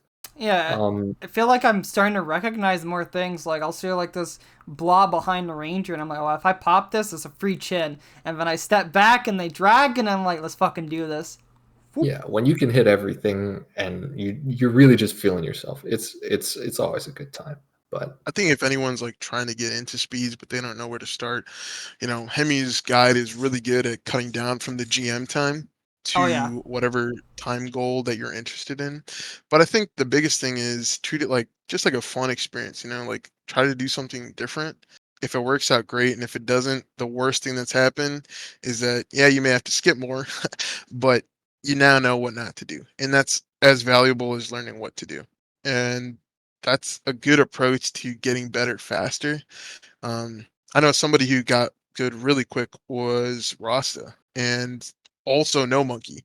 They both started out like with pretty shitty PBs, and Rasta has wreck now, and No Monkey I think he's got a faster time than me, which is embarrassing for me because considering that's the only fucking thing I do. But it just shows that Flame is like Zuck. if you yeah, it just shows that if you just try to pay attention to like ways people are switching or processing the wave and the solve that they do, the better you'll get. And I find a lot of people, like, I don't want to put anyone's, I don't want to call anyone out, but I will. So like somebody like Kirby, great player, has had a lot of records before. He's going for a sub 50. I don't even know if he's gotten it yet. But what I do know is that he's like trying to reinvent the wheel on how to get from his time to sub 50, and it's like they've already like there's so many players that have already put in the time to show each and every step, right, that's needed to get from his level to record level. So to take some time to study that would, for example, really help him out, right? He would probably get it sub 50 within a week if he tried, because he's a great player. So I think a lot of times people just don't understand the time and effort that's put in by current speedrunners, and like the fact that we're always learning from each other. And I would say for the most part, the community is very supportive of new people getting into speedrunning, even though the answers are usually always the same, which is Yeah. go watch Hemmiez's guide, because we're not Yeah. gonna, no one's gonna sit there for 50 minutes continuously live It's trying to just backseat a run. That's what You I know, like about Inferno is the fact that everyone's just talking to each other about like some cool stuff that they found, and like most of the resources to get good is out there. There are VODs, there are examples, there are discords, there are videos. There's so many things out there. It is one of the hardest content like to actually master for sure. But the nice thing is that everything is out there. There's just been like a lot of cases before where if you're trying to go for like a really good top time or a good people chambers gatekeep time, the fuck out of that. they're Yeah, they're gate kept because not a lot of information is out there. Or maybe there are people that are okay with sharing information, but even then it's just like you got to know the people to ask. Information is yeah. just not out there. But But I think like even like the OGs, like the people who used to run like Calvino, like like all those people who used to run, like even Neen, like it's great that they are still active. I mean, not Calvino, but those two guys are still active and still like present in the community, and that I think definitely plays it definitely plays a big role in a long way for the longevity of Inferno speedrunning in the game. oh yeah. the whole the openness to just publish videos and constantly be bringing it back up, like showing what the metas are, showing what the records are and stuff is that's kind of, I mean, just to tie back to the original question, was like that's kind of what got me into it too, because Yeah. I remember when I first started, the Grandmaster, maybe it wasn't the Grandmaster, no, it was before that, but one of my friends tried to get me to watch Inferno speeds and Fight Cave speeds, and I saw the Fight Cave speed from like HiImSido, and I was like, wow, like this is really cool. I saw the Inferno one, and for some reason it didn't click with me as much. But then Addy, so I went from like not liking Inferno speeds that much to seeing Addy's video where he says I locked myself in the Inferno for 30 days. And to Yeah. anyone who's never speed ran the Inferno, that is a video that you should watch. It's on AddyCon's YouTube channel, and it's like 3 minutes long or something. And it is some of the most, like, to me, that was the most action-packed 30-minute runes or 3-minute RuneScape video I'd ever seen at the point. I was like, what the fuck? Like, all of this stuff that you're constantly conditioned and trained to learn to run away from, to hide from when you're doing your first escape. He's just Going at diving it. head first. Yeah, head first, prayer flicks everything, doesn't take a hit, gets a chin off at the same time that is tick perfect, right? Only available for one tick. Chin too early, you miss it. Chin too late, you miss it. One tick and he'll hit it. And it's like, what the hell, right? You see that, it's like that is a pleasure to the eyes. It's like, and I saw that and that hooked me. I was like, oh fuck, I wanna learn to get like this guy. And then I tried to He's the very lucky fucker, bro. I'm like 5 seconds away from his time. A student becomes a master, man. Yeah, I think the Sensei Hemmiez, bro. first person I ever watched was Neen, like watching the Neen VODs. I was like, who is this fucking guy? You know, because Yeah, I've been like sending runs on my own, but like I wasn't like really getting anybody any better, and I was like, this guy is just disgusting. he's I'm so like, clean. one thing about like Neen versus like other players who speedrun and are like at the top, like to me, it just doesn't feel like there's any brute forcing in his runs. There's no like, oh, I'm gonna chance this. Um, I feel like his gameplay is just so smooth. Same with Adam. Like generally, it's just so smooth and it's butter, and you can learn so much, just by even like someone like me who's I don't even know what the rank is, but someone who's Like decent. the Like top. I still learn every single time they go live and like other runners go live. Um, but it's just super supportive. And we all love to bitch and complain, and we always show like our shitty RNGs and watching chins hit zeros all the time. It's fun. I think in Or my not. my case of getting into it, first step was of course GM because getting those extra tasks were nice, and then Mm. it wasn't the first time I was really close to completing the Obliv Diary, because before then I got really close, but I think I was off Inferno, Fight Caves, and Solo Chambers, so I put it off for a really long time. But eventually GM happened, so I was like, you know what, I got this done. I've got 3 tasks. Let's try to get into it once I was down to Inferno last. And it was a Mm. very grueling 7 months. A lot of pain, a lot of desk slamming, but I learned a lot. And eventually I said, fuck it, because I took a long break from it where I was sending like a run maybe like every one in like a week or two. So then I said, fuck Mm. this. I'm going to get this shit done. I opened the ticket. I was like, yo, Robo, boys in the Inferno board, help a brother out. I don't know what the fuck it was. It was literally after I read all the shit from Robo, because I got help from Addy, I got help from Hemmiez, I got help from a lot of people. But it was whatever Robo said, it all fucking clicked. Even if there's still Was it so in much for me to learn. Dutch? It was not in Dutch, no, because I do not know Dutch. Um, Got I a Robo, bro. Yeah, so he was the reason I got the Inferno Diary first time, because that information was a godsend. Obviously, there was still so much that I could do to improve my knowledge, but Step 53 is so easy. Just not for me. But once that information Hmm. came through, I was like, I can do this. This is attainable. I just need to not die because I kept dying late waves.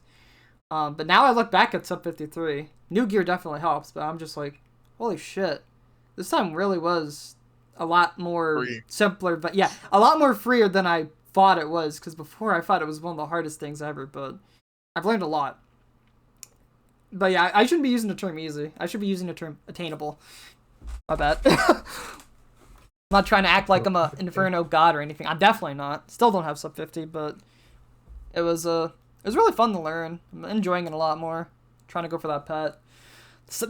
I think one of the nicest feelings is when your scythe hits big.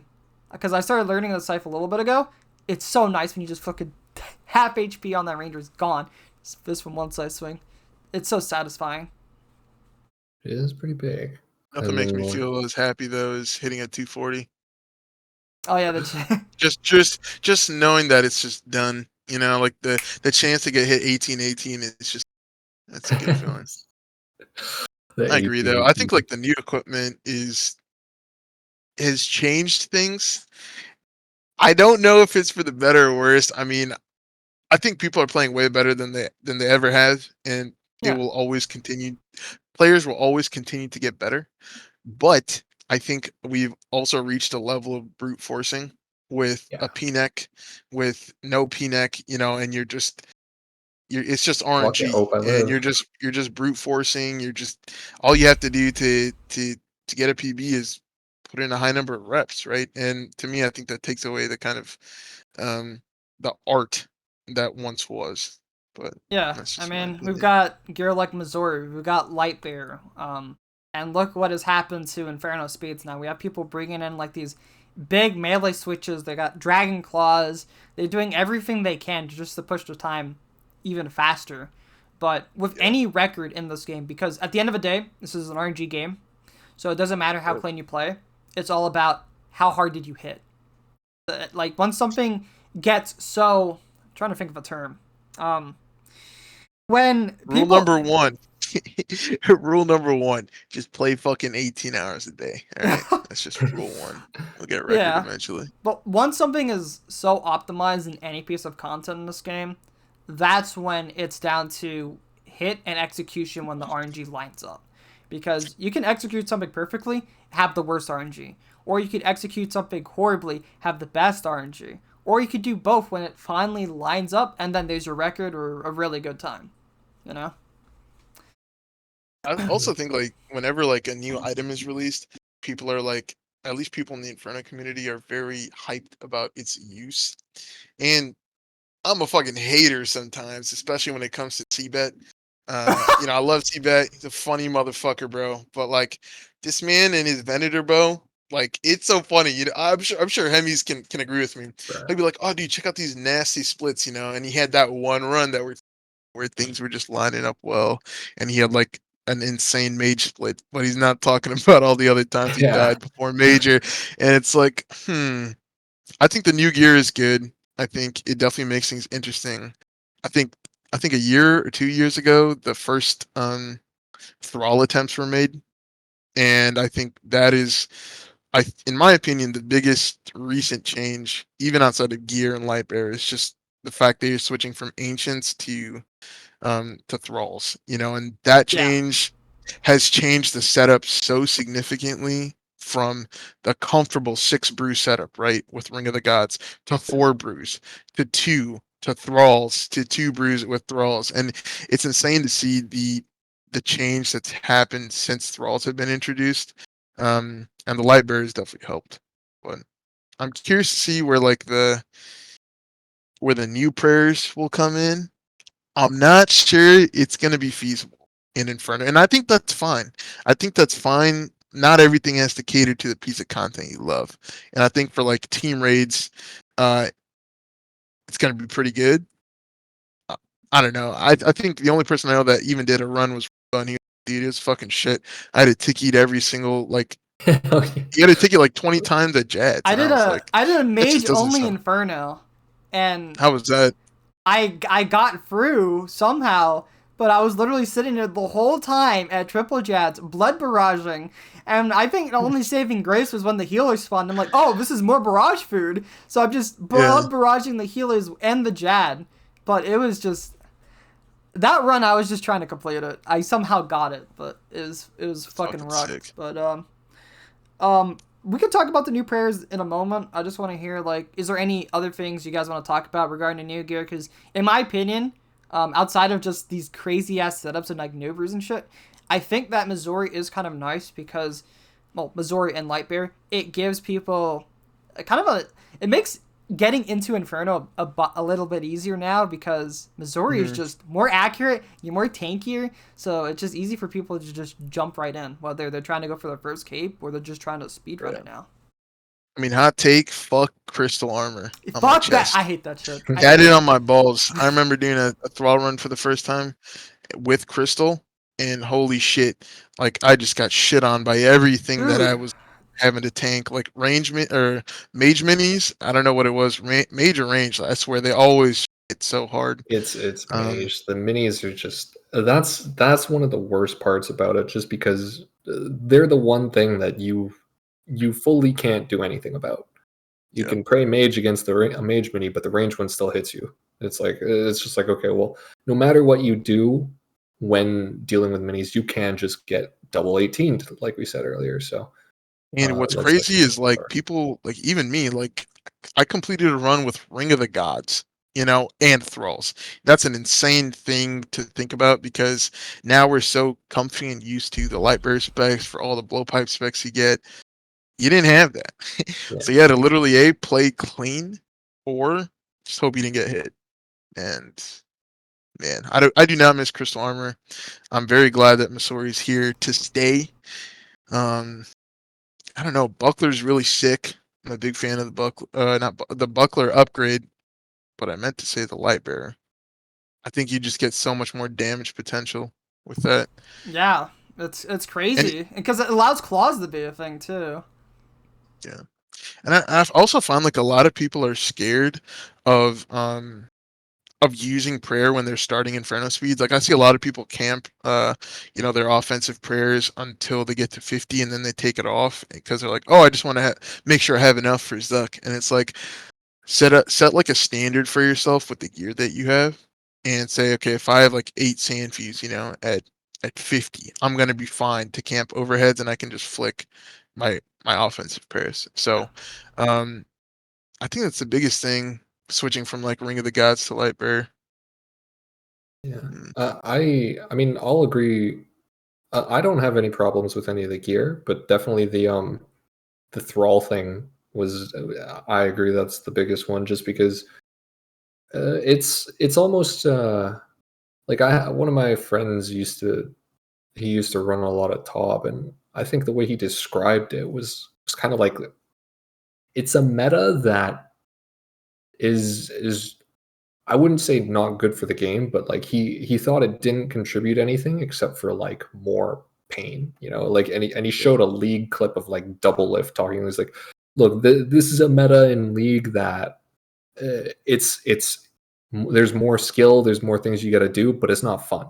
Nobody really likes it. It's because it's just like at its core, what it's doing is it makes you more tight on resources, so you got to flick harder, and that's like more difficult. But is it more difficult in an engaging way, or is it more difficult just because it's kind of aids? And it's like, I think in Inferno it's definitely more difficult in an engaging way.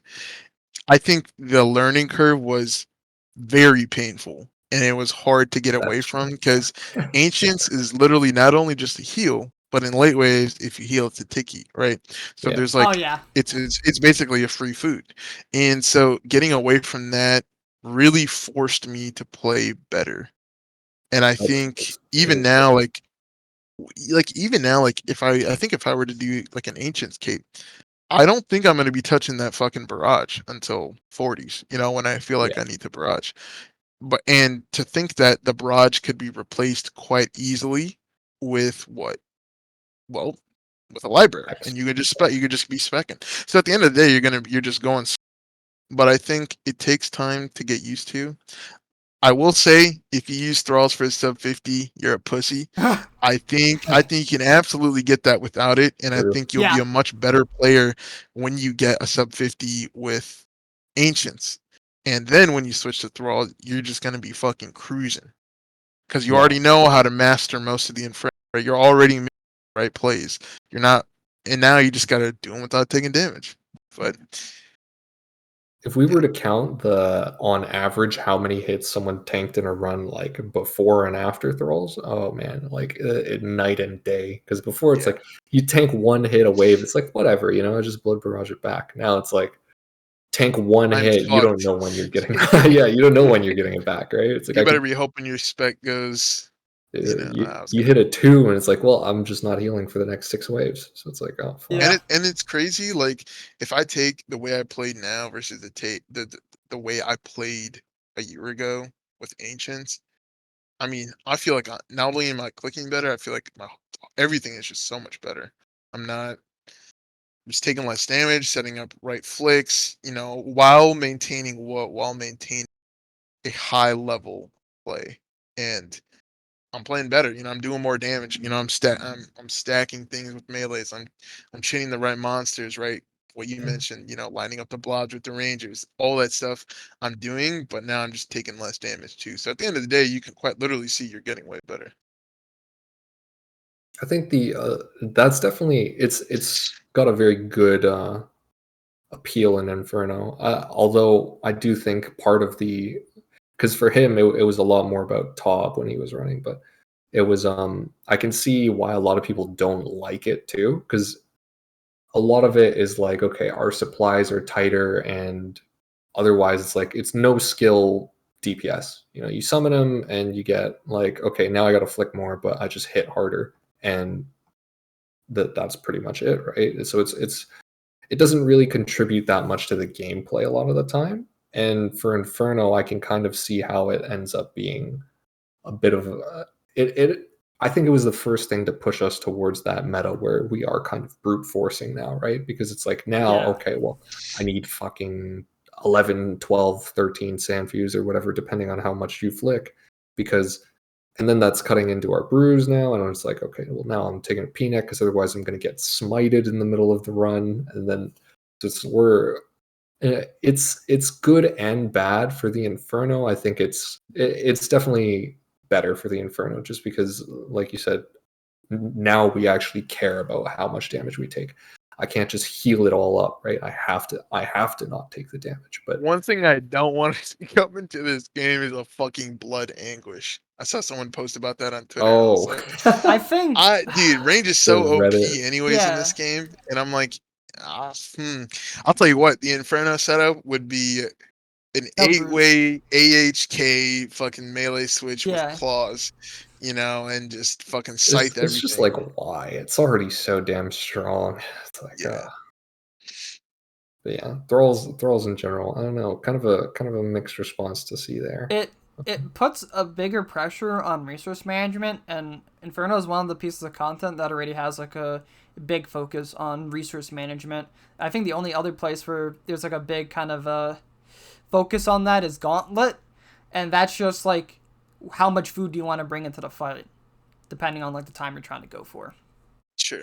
Yeah. But meanwhile in Inferno, it's just trying to figure out how much stuff you want to bring, whether it's for your first cape, which nowadays with Eldritch, Lightbearer, Prayer is not really much of an issue because you could just AFK spec and just get all the prayer you need. I was watching my one friend yesterday. He had like, going into Zuck, he had like, or not Zuck, triples, he had like 6 and a dose regarding brews, and then he had like 8 resource left. Crazy. But in speeds, right, it's all dependent on how much you want to flick, how confident you are in flicking, and what's your setup. That's the type of stuff you got to think about nowadays. And then with all these crazy setups where you don't bring food, now it's down to like, are you playing perfectly? And again, resource management. Because I mean, when you have to take that many Sandfuse and that many switches, it's like inherently 50 plus does just become RNG, because it's like, okay, well, now there are hits that no matter how good I play, I will tank a hit, and then that's where the whole brute forcing thing comes in. It's like, okay, well, the Ranger spawn next to me, nothing I can do. Maybe I live, maybe I don't, and we'll see some splits from like some of our runners, like Simply gets like some nasty fucking 50-60 split. It's like, oh, it just died because, well, what am I supposed to do if the Ranger spawns next to me 3 waves in a row? There's no counterplay at all because you don't know what's coming. And I remember early on, I was a big hater of thralls because it was just so hard to get used to. And then like when one of the metas was like spellbook swapping at like 50, it's like now people then started to not spellbook swap. So now you're like straight up RNGing the whole fucking good luck in front of it. And it's like, I haven't even run the calcs, but I'm pretty sure there's like 20 or 30% chance that every single wave you're gonna get hit by a Ranger. Fuck that. Like fuck that. Or you're gonna get hit by something, whether it's a bat, which always hits 18s, especially when you're on pace. So it's like I think it's all these different things to consider. I think Thralls was probably the biggest change in the last few years.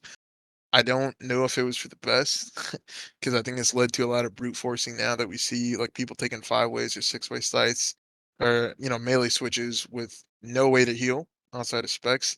And when you think about it, to play perfectly, to take no damage, to rely on the fact that your blowpipe spec should hit, carry your way through, to get to Zuck at like 60, 70 HP, dump your pull. You know what I mean? Like there's so many stages from 50 plus where you can die, and it removes basically your ability to be consistent, because you never know what the fuck you're gonna die from. So if I keep dying like pre-57 before the melee gets out because of these range hits, how am I getting better at 57 and beyond? I'm not, because I'm not seeing those waves at all. And that's, I think, the nice thing about Ancients was that you could always see those late waves, which is why I think when you're going for sub 50, it's always important for you to see those late waves, because that's where you're going to save a lot of your time, not pre 50, but after 50. And when you're camping thralls and you're not that good with thralls, it's punishing and it can be defeating. And that's why I think a lot of people burn out from trying to go for a sub 50 because they're just trying to get it without trying to learn the different ways to solve and solve faster. Yeah, see, that's why I'm going that go for the pet approach, because I could still play. I could still play trying to go for a better time, but now it's like I saw my barrage, and I'm trying to learn how to solve waves. So if I have a bad early split, doesn't matter because I can still go into late waves and learn. Okay, if I have this spawn, I can run out this way. I can be more fearless, especially starting waves with like high HP, compared to Mhm. trying to go super fast with thralls, where I will most definitely die early waves every time. Yep. You want to talk about the new prayers? Yeah, we can talk about the new prayers now. So, what's your guys' thoughts on those? Honestly, I'm I probably useless for this because I didn't even try them out, but I heard about it through the grapevines, and I I think, I mean, everybody talks about power creep and all that bullshit, but like the game's fucking stagnant the way I see it. I mean, I don't think there's been really anything, even TOA included. I don't think there's anything that's that challenging in the game anymore. And whether it's because I put in an unhealthy amount of time or maybe it's just arrogance, but I don't think there's really anything that's too challenging in this game for anyone to start and get good at. And I think if bringing in these prayers creates a whole new level of power creep and lets you become way better, or like lets you have more DPS or makes things more fun that already exist that people are doing. I think we should, I think it's good. But I haven't really messed around with the prayers. My plan is to wait until they rework them and then go and mess around. Yeah. Um so I don't, I guess, have a jaded opinion of them, but I think it's a good thing. I mean, everybody was like, "Oh, the staff is too OP. Don't bring in the shadow," and it's like Shadow's fucking sick, and it's a good thing, and I think people have loved it. So With the shadow, I felt like the reception was really positive compared to yeah, the other one, the little wand thing, the snake thing that was like super complicated. yeah, Yeah, that was just, I don't know. When they proposed like let's change it and they brought this shadow in, I was like, yes.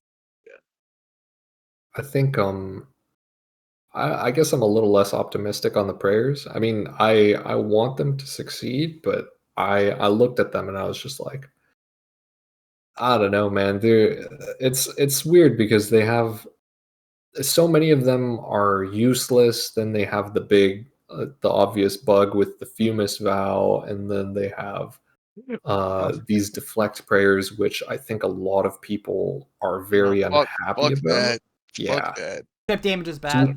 yeah, tons of people are just Yes. unhappy with all of this, and like Jimmy said, he's gonna wait for them to rework them and stuff, right? But the scary part here is like, I mean, they always talk about a poll system, and they're like, we're gonna fix this. We're gonna like you get what you want because we take your input, and it's like, well, I feel like most of the time they don't run another beta. Like, I don't even know. Are we getting another beta? We're Isn't this supposed supposed to to get come out? another beta. Okay, thank God, because this is coming out in like what, July, August, maybe? Yeah, Like sometime in the summer. yeah, we are coming pretty close to it, right? It's like it's I get scared because it's like they're looking at this and we're so close, but like there's so many bugs. Nobody even knows what they want. The plate, like everything that could have like gone wrong with the prayers kind of did, right? Where Mhm. they were placed was wrong. A lot of the prayers are like not useless, but like nobody's using them, so like not practically useless, but not really fucking used. People like even something like as basic as the protection prayers have problems, and then there's an actual game breaking bug with one of them. I was like, oh, and people are also concerned about the prayer drain. I'm concerned that they are going to be able to fix a lot of Yeah, that before it happens. You know what I mean? Yeah. I mean, I think like with their history of awful releases, I think it's a valid concern. I think it's I mean, it's like basic project management, right? Like whether Yeah. it doesn't matter if you're in tech or whatever, but if you've ever done a project or if you ever had a plan to do something, if you don't build time for testing, you've just Yeah. completely lost the effectiveness of whatever you were trying to pitch. And in this case, it's pitching a new concept or a new idea to a very passionate player base. So you really have to execute and make sure on your end that you're doing everything you can. And let's be honest, I mean, I don't know how good any of the developers are. I think I would say they're probably competent considering all the cool ideas they have. But I really think it's you should bring in your player base and you should really talk to the people who think about the abuses or the bug abuses that can happen and have already exhibited the capability to identify these bug abuses and exploit them and not gatekeep them not have random players who don't know anything about the mechanics testing things out when you can already have people who are proven to find these flaws. And that's, I mean, that's just like a cybersecurity 101, right? Like you Yeah. just find somebody that's really good at figuring out your weakness. And when you do that, you just become better. That's like the That's whole point in QA testing is you have to go in with the approach of breaking something, right? Yeah. Yeah. Not, you don't want to like try what works. You want to try what doesn't work. And that's it. it's like what It's it's kind of weird. alarming that as a company like that's happened so much. Yeah. I like I understand during the first year of COVID, right? I would say very understandable. You know, everybody's working from home, everybody's stressed, everybody's got unseen problems or consequences, right? But dude, I can't name one release that's gone fucking perfect. I maybe that's because I don't know, I don't play that much anymore, but I can't think of anything that's happened recently. Maybe like the Tithe Farm stuff, What but about Dragon bro, who Slayer cares about the 2? Well, that was literally 2017. Oh, Like that was 6 years ago, right? true, It's true, true. like I get that we're covering the basics here. You know, it's like literally like, look, this is the basics of QA. You know, you should be doing this. Every company should be doing this. But it's like it feels weird that we have to cover this because it's like, well, they haven't like demonstrated that ability yet, right? Because every single release has a problem, right? It's like even the well-received releases have unintentional bugs, right? Like Muspa, the whole step back thing, yeah. that's a bug that was unintended, and it's like, I thought that shit was cool, but well, it doesn't matter if you thought it was cool, right? What matters is that that's a outcome that they weren't expecting, and they didn't catch it before it came out, which is really weird because it's like I think that's a pretty fucking easy. I mean, you've had that in Verzik for so long, right? Yeah, Step backing from like yeah. stepping back to avoid the melee attack. Like I think I think it's unprofessional to be claiming to be a XYZ kind of company, to be a good company and having these obvious flaws in your product. Because at the It end of the was day, if you're looking at it from a customer perspective, you're getting a product that sucks ass. And other games, for example, like they go down for what, hours at a time every week, right? Why? Because they're doing updates and doing maintenance. We don't get that. We get that once a week to push an update that hasn't been tested that affects other things in the game. And I think I don't think they're a good company when it comes to creating a product and releasing something that's reliable. see, I think all of us here kind of want. I mean, like I would love to be proven wrong here. I would love to say like, look, these prayers come out. I'm like, I guess I'm a hater on them right now, but like, I'd love for them to come out and they're perfectly fine. You know, the prayers are like the prayer usage is adjusted, the bugs are fixed. A lot of the Yeah, useless prayers are gone. The placement is better. You know, it's like I'd love to be proven wrong here. Everything goes right, and then it's yeah. like, oh shit, you know, that's cracked. But just my realistic prediction is I just don't think it's going to be that. I don't think it's going to happen. I think there's going to be some big problems on release. That's what I'm so expecting. I don't want to like come in and like completely defend QA and stuff like that because obviously we see the bugs, they're not good, but we don't really know what the inner workings of the company are. So it's hard. Right. It's hard for us to tell how much they're catching before things go out for release. Because who knows, maybe there's like some sort of like Gmail crazy ass bug that they caught before they were about to push out the release, and they just saved us. Even if there might be a bug or two where we have Muspa becoming unkillable because of us doing too much damage or something along the lines before what do they call it, the shield phase. Or I still remember early on I was doing a lot of really stupid stuff off stream, and one of them was, what would happen if I did all the damage with a Thrall, like just a Thrall, and just splashed the whole time. And when I did that, I actually did a couple attacks afterwards to see that it would go through all of its special attacks. That didn't happen because it doesn't calculate Thrall damage. It doesn't calculate recoil damage. It only calculates your own damage when it's trying to decide like what it should do, especially with phase changes. And I thought that was kind of odd, but then again, you probably don't see people doing something like that. You're probably not expecting someone to, sit there with a Thrall the whole time. But the one thing that was definitely possible was doing enough damage to cause it to break or have its HP hit 0 before its supposed shield phase. Yeah. Stuff like that. It sucks to see it happen, but that's the beauty of QA. You have to make sure you're asking these questions like, I wonder if there's something I could do to break it. Like, what if I do this? What if I do that? And checking like all the checks and stuff. It's not not easy sometimes. Well, the weird part too is like Muspa's like the more tame one, right? The bugs are like, Muspa was a pretty good release, even though there's like a couple bugs here and there. It's like whatever, and the melee mechanic was unintentional, which is weird because it should have been caught, but like it's not a bad thing, and people liked it, so it's like, okay, that's fine. It's a good release, but we start to crawl back a little bit, and then we go to like TOA, and then there's like 100 bugs on release, and it's like, whoa, what the hell is going on? And it's like there's bugs that are still prevalent to this day.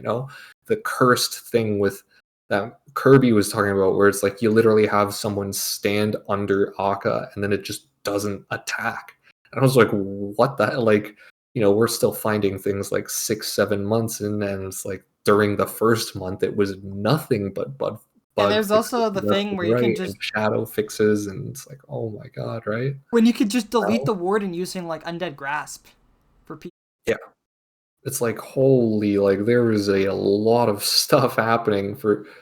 It's certainly more than I think anyone expected, and for another release that is going to be super, maybe not as big, but more wide spanning, right? I mean, your prayers are going to affect a lot of fucking things.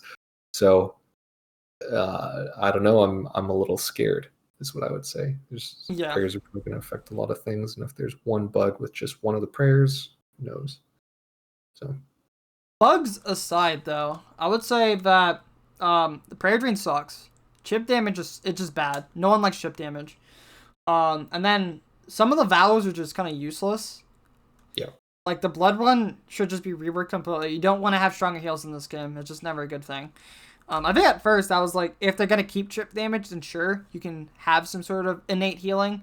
But honestly, I think it's just better to just get rid of a chip damage and don't try to bring in sustain for prayer.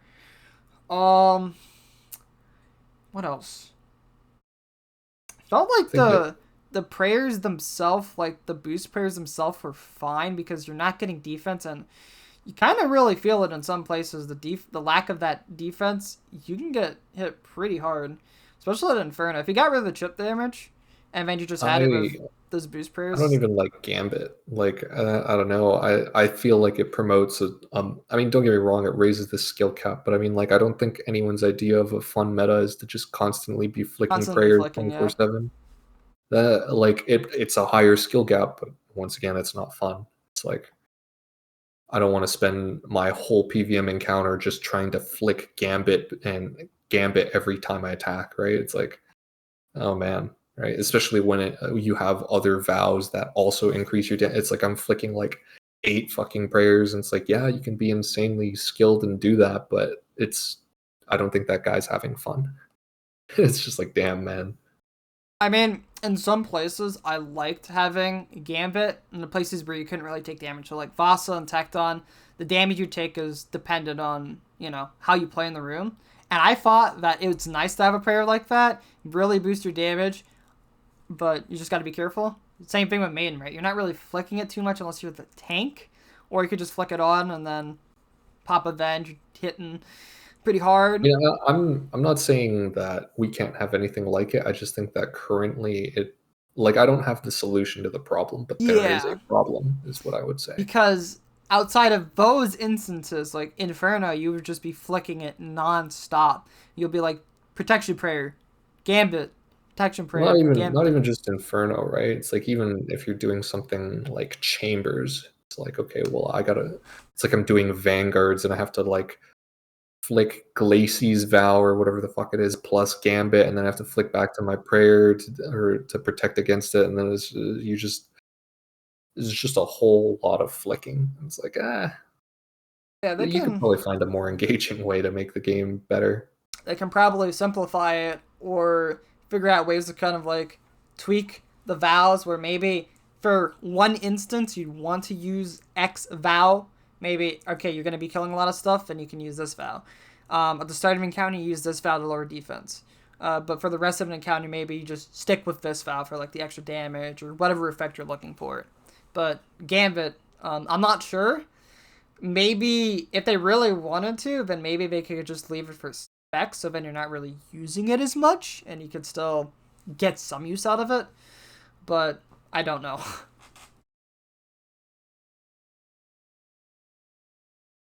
There's like some things I like about the new prayers, but just from that beta, I was just like, man, there's a lot of things they need to iron out on top of all the feedback they got from high level players and then Reddit. It's just like, there's just a lot of mixed feedback. I think Reddit was just like, oh, this shit's OP, and then high level's like, oh no, this shit's not OP. It's just really annoying me as the prayer drain sucks, chip damage sucks.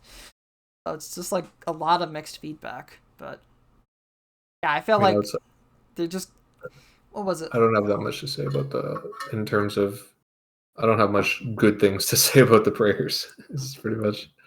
I mean, for me, the TLDR is just, it just got to go back to the drawing board, and just change a lot for the prayer book for it to be in a state where you're going to have a lot of people happy, because in its current state, no, it's so bad. Yeah.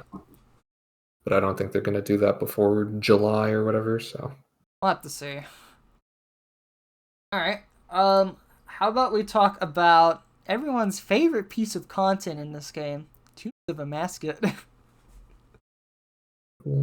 I'll go first because I don't have much to say. I think it's fucking boring as shit for me. And I've had almost no fun like doing it or even just like watching people. I just don't find that shit at all. I think there's very quickly I think it's funny, but I highlights a bigger problem is how quickly elite players were able to do the higher invocations. I think it took like a few weeks for people to pop out 500s consistently. Then you saw the first 600. Then you saw 1+1. Like you're seeing people master the content so quickly that I think it's diluting the quality of the raid or the idea of a raid. And I understand TOA was supposed to be meant for everybody, but no offense, I don't think a shitter should be getting a staff at 150. And I certainly don't think they should be getting a Fang, a very overpowered weapon, at 150. And I think it dilutes the quality of the raid and it dilutes the quality of the expectations for future raids. But I think it highlights a bigger point because of how quickly TOA was mastered by people. It begs the question: are players better, or is the content easy? And I think it's both. I think like if you think about it, from 2015 to like 2017, we saw what, Chambers, TOB, and Inferno. Maybe that was 2017 What, to 2019, like 19? mid 2018, yeah. 2018 to the summer, because that's when Tob came Over out. the course of a few years, right? The most challenging things came into the game, and you found only very few. I probably say like 10, 20 people that were really good at all of those. Now hundreds of players are great at those things. And I think one of the issues we're running into is I couldn't name anything in the last 5 years or 4 years that has been hard in this game. Hard mode tab is just annoying, but it's That's easy, not. It's not. right? Doing like CMs after the changes made it easier. Like I can't identify anything that's come out that has been difficult for the best players to master. And I think that's the problem. When you think about the Inferno release on Twitch, right? Yeah. I think it was one of the most popular categories of all games. Like And there were 45,000 people watching. Yeah, there's so many people so watching many, it. Time. like so many people watching back then. And that's the level that you have to return to in order to keep the high level players going. Because I think high level players at the end of the day are the best players in the game. They're not the most important, right? Because at the end, like from a company perspective, it's the average player that's making Jagex money. Yeah. But if you want, from a marketing perspective and from a game quality perspective, you really have to come out with content that is difficult. And to me, TOA doesn't even come close to that. I think TOA is boring. I think like Puzzle Room for what is it?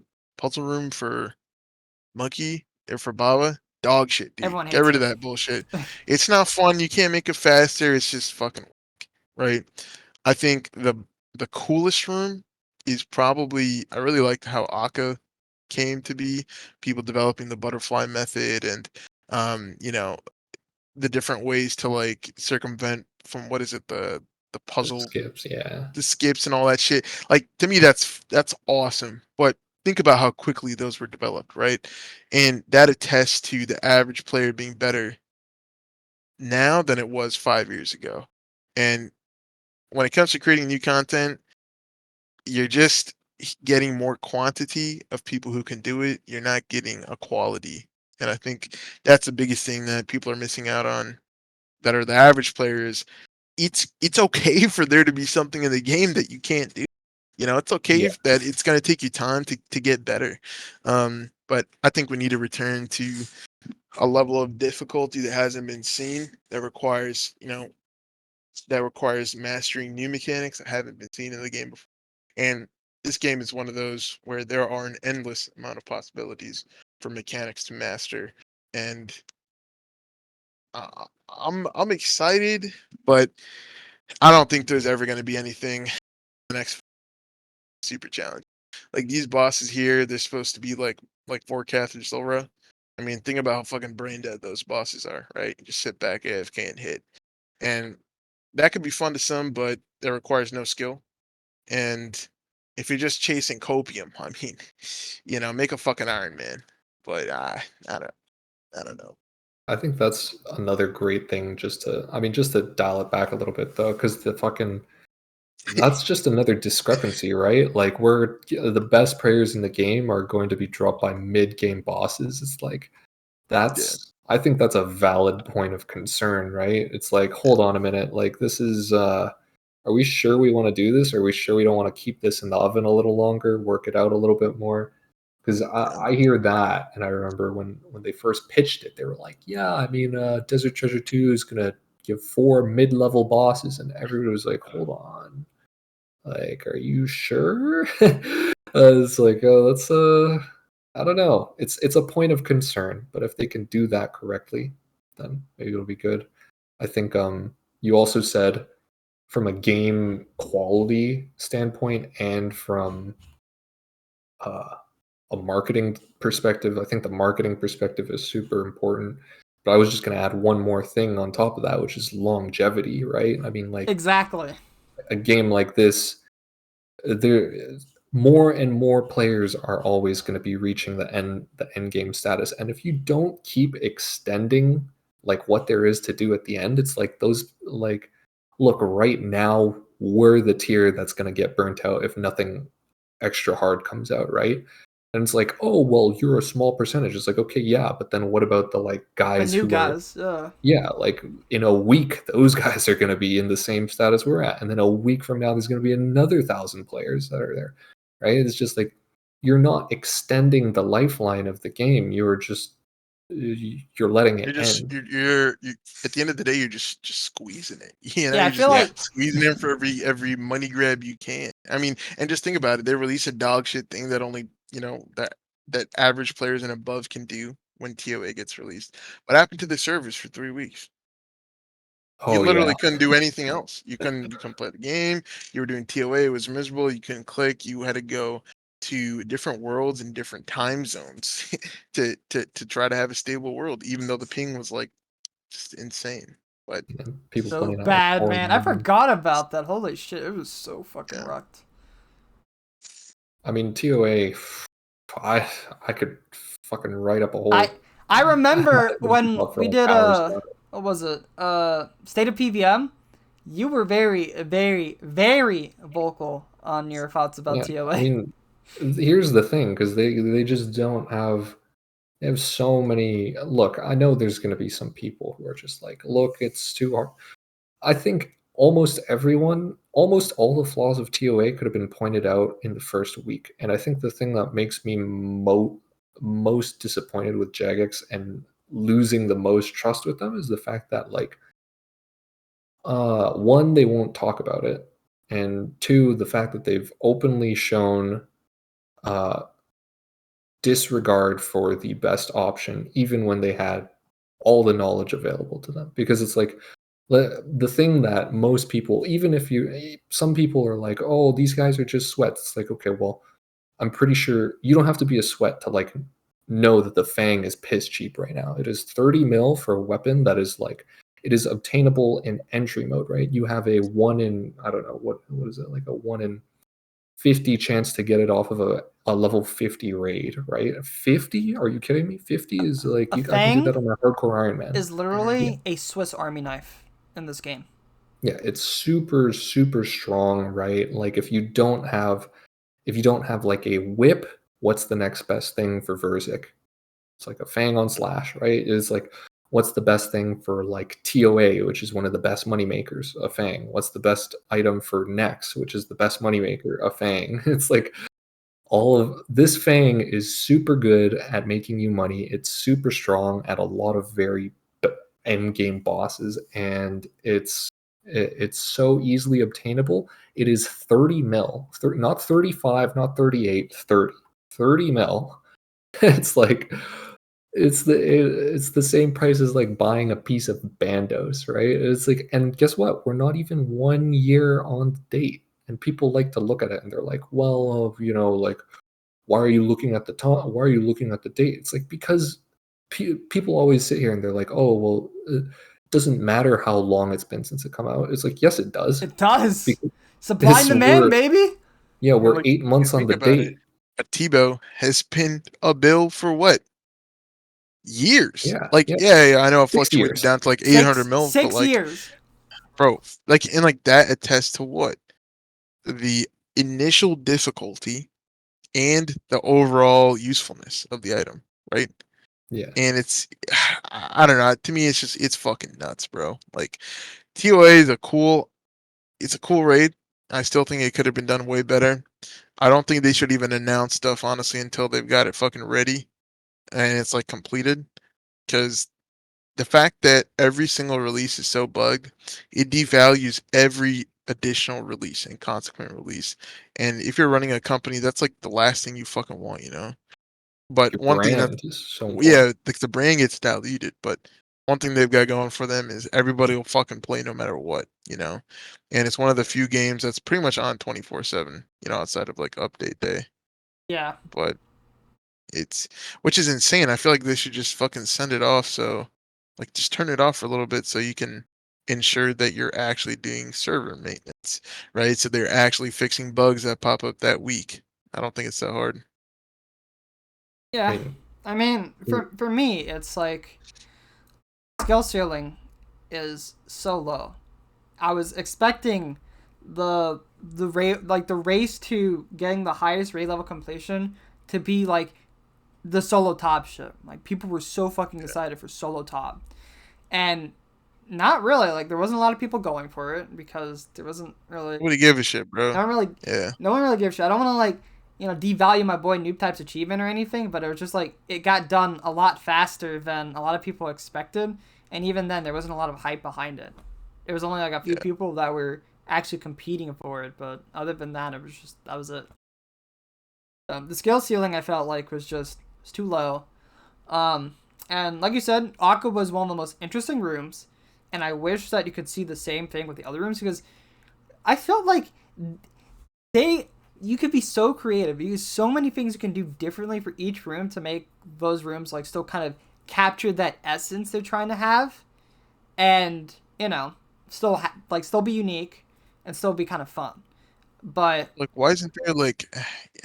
I mean, I don't know. Again, I don't know too much about the whole fucking raid because I literally did the bare fucking minimum. But it's it's insane that it's so easy. I think it's just way too fucking easy, bro, to be called a raid. Like Chambers on release, I think it was fucking hard. I don't think people got it. Like I wasn't there for it, but I've only heard good things. Like when you see that people are fucking doing raids in goddamn Void, you're like, okay, I know this thing on release. Like people were just trying to get KCs, right? Yeah. Like nobody was fucking trying to figure out the fastest way to do stuff. They're just like, bro, I just want to get a goddamn KC, and that's how you know the raid is good. I think the same way as top, right? Like, I don't know how long it took people to figure out melee is pretty fucking decent, right? I think it's probably like day 2 or some shit. No, it was weeks. it took a Well, couple they of probably weeks. figured out it was, yeah, they figured out it was decent, but then like nobody could be asked trying it Yeah, or because Yeah, you trying to had to do even the mail it walk until like a properly. weekend. yeah, and it's I don't know. It's just I think there are a lot of issues, but the biggest one is make something that's actually fucking like make sure your play testers actually can't complete it. Like when Addy goes to playtest, I think Addy's a pretty good, except for Todd. He's a pretty good person to test something. Yeah. And if he should not be able to get a KC, that's kind of like the standard you need. Like you need somebody like Chungus who's doing like a solo wave type deal to be really fucking struggling. Like Yeah, analogous to how like the hard mode Tob solo Nilo strategy is, right? Like with the princes. That is fucking cool. But hard mode tab is so cringe, nobody's gonna do that, right? Mhm. So obviously, it, some problems are not going to be. You can't pinpoint them like right off of a QA test. Some of it you're gonna have to just like kind of do something yeah, over and over again. And the only way you're gonna really do that is in the main game because I feel like they're not gonna have player tests for that long. So yeah, that's the one thing because you bring someone in. Obviously, there's something new. They're gonna say it's fun, right? You don't really think about longevity. Too much until after you've done it like over and over again. And it's like maybe this is kind of getting old, you know? yeah, Well, I don't think the problem. I mean, don't get me wrong. It's a linked problem, but I wouldn't say the problem so much was that it's easy. Just partially because like I don't want like 5 billion Twitter guys to fucking come after me again. But it's more so like the more specific way to come at it is to say I don't think they didn't really keep in mind emergent gameplay, so to speak, where I think one of the best ways to make content constantly evolving and constantly fresh so it doesn't get old like this, right? Is it because we're all talking about longevity here, right? At the end of the day, it's like, I mean, we're kind of saying like, look, it's too easy, right? And people who like easy content take that, they hear that, and they say like, you just hate us and want to keep money to yourself. It's like, no, that's not the Heck no, problem. I want more Because the people in problem, the end game to be honest. yeah, well, the problem isn't that it's too easy. The problem is that it's only easy, right? It's yeah, because we don't care whether or not, like, you can have a great time with it, and we're happy, like, that's more people who like the game. But the problem is it's only easy, right? It has nothing for endgame players because in terms of fresh gameplay that keeps renewing itself with higher skill ceilings or more things to discover, nothing is there because they don't have emergent gameplay. Emergent gameplay is essentially where you have base mechanics, or at least my understanding of it is base mechanics that interact with each other. TOA does not have anything like that. TOA, every boss can essentially be summed up to take your best weapon and hit the boss, right? And that leads for there's nothing to do, right? Because there's nothing to obstruct you with that. Now, this is very easy to change, right? Because how do we get emergent gameplay with like Akka, for example? Akka is a boss that does have emergent gameplay because mechanics interact with each other. Specifically, let's say double trouble, right? We're taking a mechanic of orbs that spawn behind you. It's like that's not a problem to deal with by itself. Imagine we didn't have double trouble, right? Like that is not it's not hard to evade those orbs most of the time. But now you intertwine that with something else like, okay, I'm trying not to get meleeed while I'm also trying to avoid my teammates' orbs, while I'm also trying to avoid the lightning striking, while I'm also keeping track of a DPS check, right? There's more things stacking on top of each other that you don't see in other bosses. So it's like, you look at Zebok, this is very stupid because this was the easiest boss to refine with nothing else except for, because they specifically went out of their way to remove emergent gameplay here, right? Because with Zebok, it's like, okay, I can have waves and I can have the jugs and that shit, and I can have the melees, right? And I can line them up with each other. Imagine you had waves with the rocks. Holy fuck, what the hell? Now I have to wave skip. Now I have to pop. Now I have to consider how I do this. Now I'm restricted with my movement.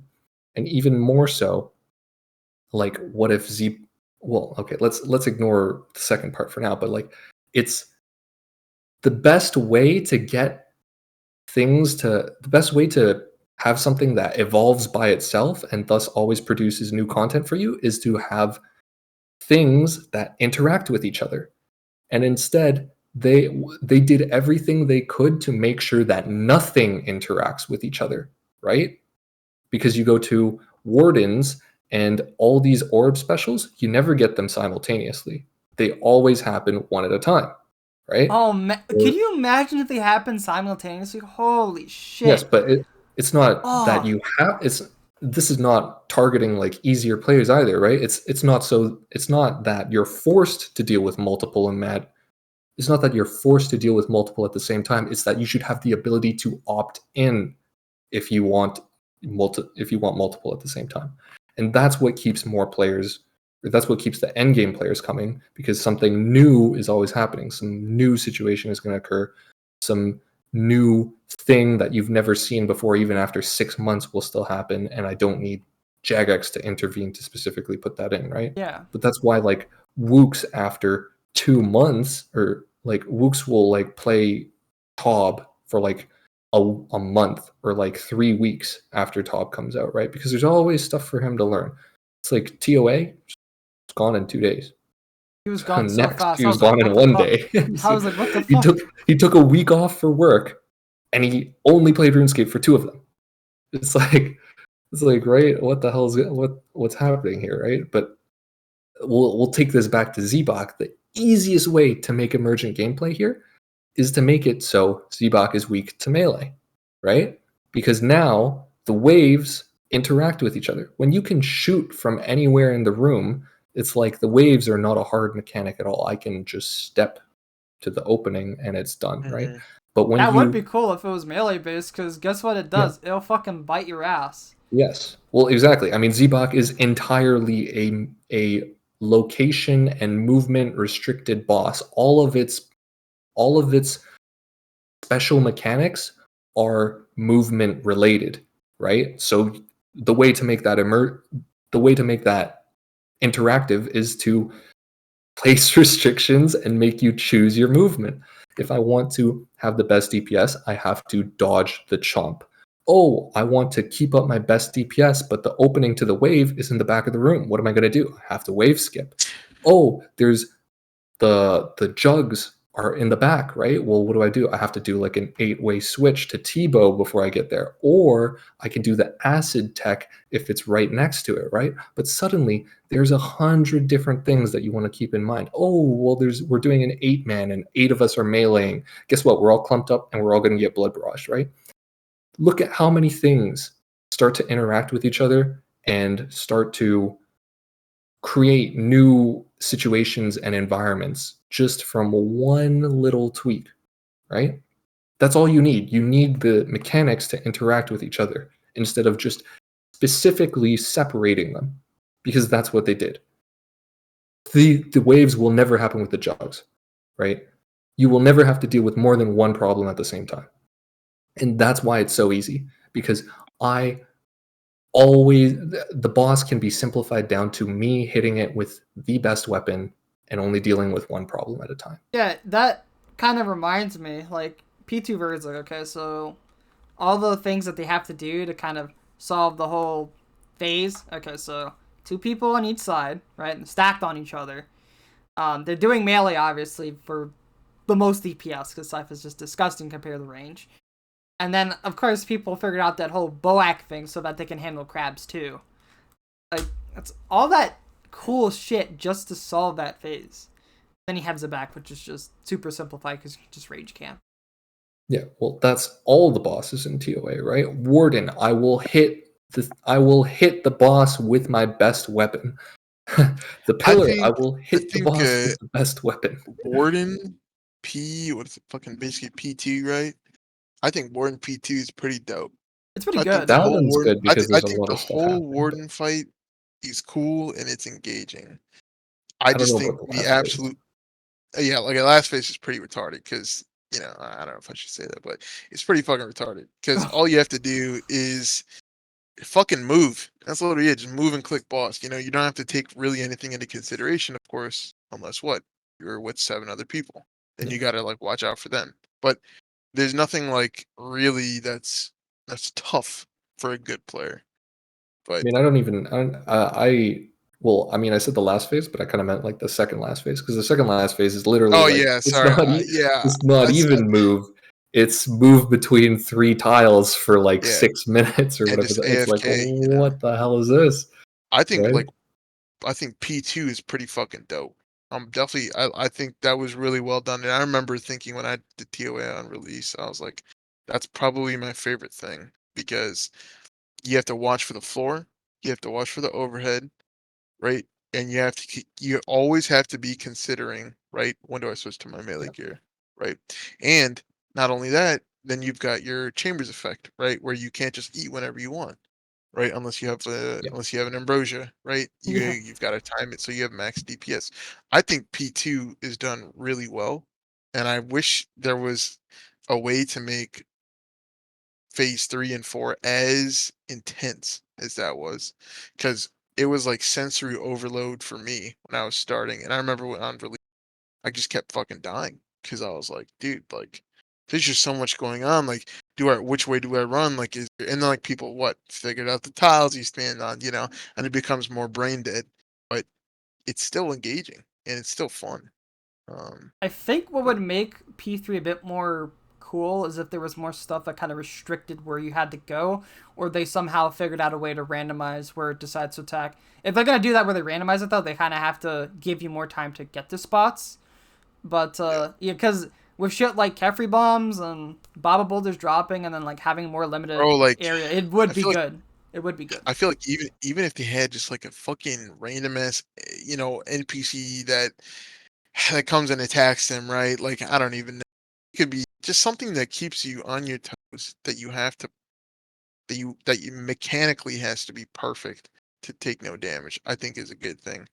I think like brain dead just sitting there AFKing is not going to help anybody, especially get better or I have mean, more fun. P2 it's the best part of Warden, that's for sure. And then Yeah, P4, because 100%. I don't hate P4, but Okay, I'm glad, P2, bro, because I can't lie. I had to switch. Just not to yeah, disagree with you, but I was like, dude, yeah. P4 is I, pretty fun. P2 is pretty fun. I don't know why there's even P1. Respectfully, it's just a P1 could have DPS check. gotten removed. Like, you just remove it. Yeah, bro. Make P2 longer. Fuck. P3 is the real shit, is the real shit stain. But like It's so boring. for P2, I think the main part that I don't like as much is mostly that there's it was a lot harder on release when we didn't know which warden to pick, right? And then you get the Yeah. motherfucker chasing you down, and then you don't know where to stand, and it's like, oh, what the fuck is going on, right? But then now Why that not we've have worked it both? out, yeah, because now that we worked it out and we have this other warden, the warden that doesn't chase you is just like, it is kind of just like sit there. It's like, oh well, fuck, right? So I don't like the fact that both of them don't chase you, because I do think P2 just I mean, if you don't get the bombs, then it's pretty much just sit there. And I'm like, oh. But they definitely, like, the release experience of it was definitely, it was the most fun part.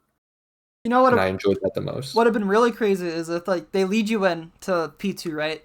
And then the first one spawns, the second one doesn't, and then fucking later in the P2, the second one spawns in too, because then everyone will be like, oh, what the fuck, both of them are live? That would have been a fucking we suggested shocker. that on release. We were literally like, why is there... I thought Insanity was going to have 2 wardens. We didn't get 2 wardens. Like, what was happening? That would have been some crazy shock value if you just had the other fucking dude just wake up in the middle of the phase and be like, hey, bitch, I'm here too.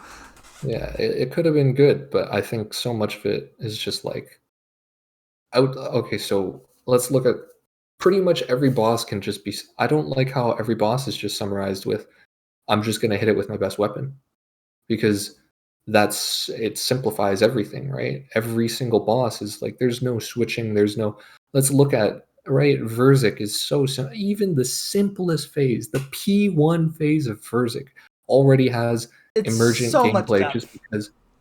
Yeah, because it's like, oh, how do we swap the staff between everyone such that they get their spec back in time and can spec as soon as possible without taking the maximum number of hits? So it's like, I want to scythe the bitch because it's the best DPS, right? But It's you're like, gonna take a lot of guess what? damage. That doesn't happen. Yeah. So it's like, how do we optimize that? Oh, okay. Now I sang into 2 scythes because that's the tick perfect way before I can get back to the pillar. Oh, but what if I blow pipe and then do 5 scythes? So I only tank 1 hit, but then I get a lot more DPS out of it, right? It's like there's so many different ways to work about it because it's like there is a restriction in place and I have to maneuver myself around it, right? And I can take what I want. I can choose that this time I'll tank a hit, maybe next time I won't tank a hit, or I'll tank a hit so I can dump my spec quicker so that we have a quicker transition. There's a lot of instantaneous decision making that needs to happen, and that's just not present, you know. Yeah, it doesn't even have to be instant, right? Because like we usually chart all this out for Verzik, but but P1 in TOA is just, I'm gonna shoot it with my best weapon. I'm going to hit Baba with my Fang because that is the best weapon. I am going to T-bow Zebok because that is my best weapon. There's nothing to really work around, right? I mean, I can wave skip. You never have to, right? I think that's one of the reasons why like I'm okay with like them coming out with like new gear that's just insanely OP. But if you're gonna do that, make sure that the content that it comes from is commensurate, right? Like Top is the best, in my opinion, Top's probably the best fucking raid that there is. Period. I think it's better than Chambers. I think overall it's better than Inferno. I think it's fucking better than your dog shit Nightmare, your fucking challenge hard mode tops, all that shit. And the reason is because so much happens with like there's I think Todd's one of the raids where whatever decision you make, it not only affects you, but it affects your teammates, and you can feel that.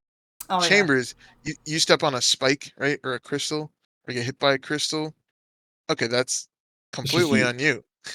You know, you fuck up crabs, well, that's on you, right? You do all these things, but Todd's one of those things like, okay, you fly and bloat, everybody gets punished Everyone for it. feels it.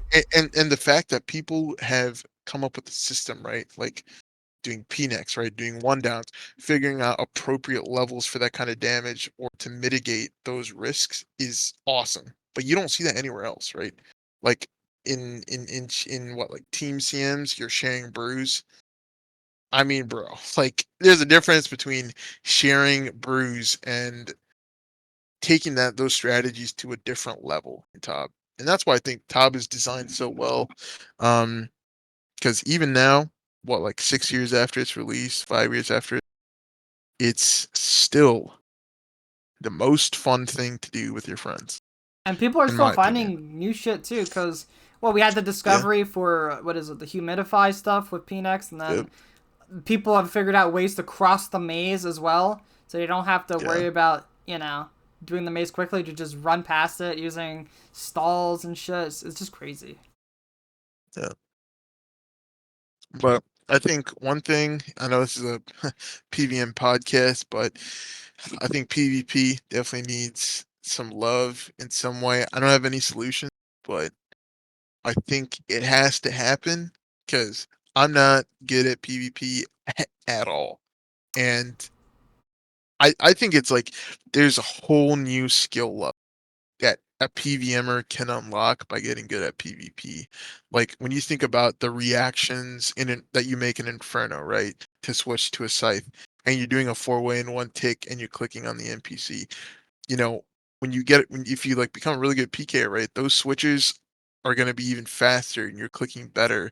And those switches matter more so you get the right damage off, so you get to the right threshold so you can use your spec weapon. Like there's so many things to consider in PvP that I think a lot of PvMers don't understand, and therefore they just don't respect that. But kind of like what Hemmiez was saying, like me, dude, I'll fucking watch Ditter Bitter forever. Like he's a funny dude. He's got the most consistent chill energy ever.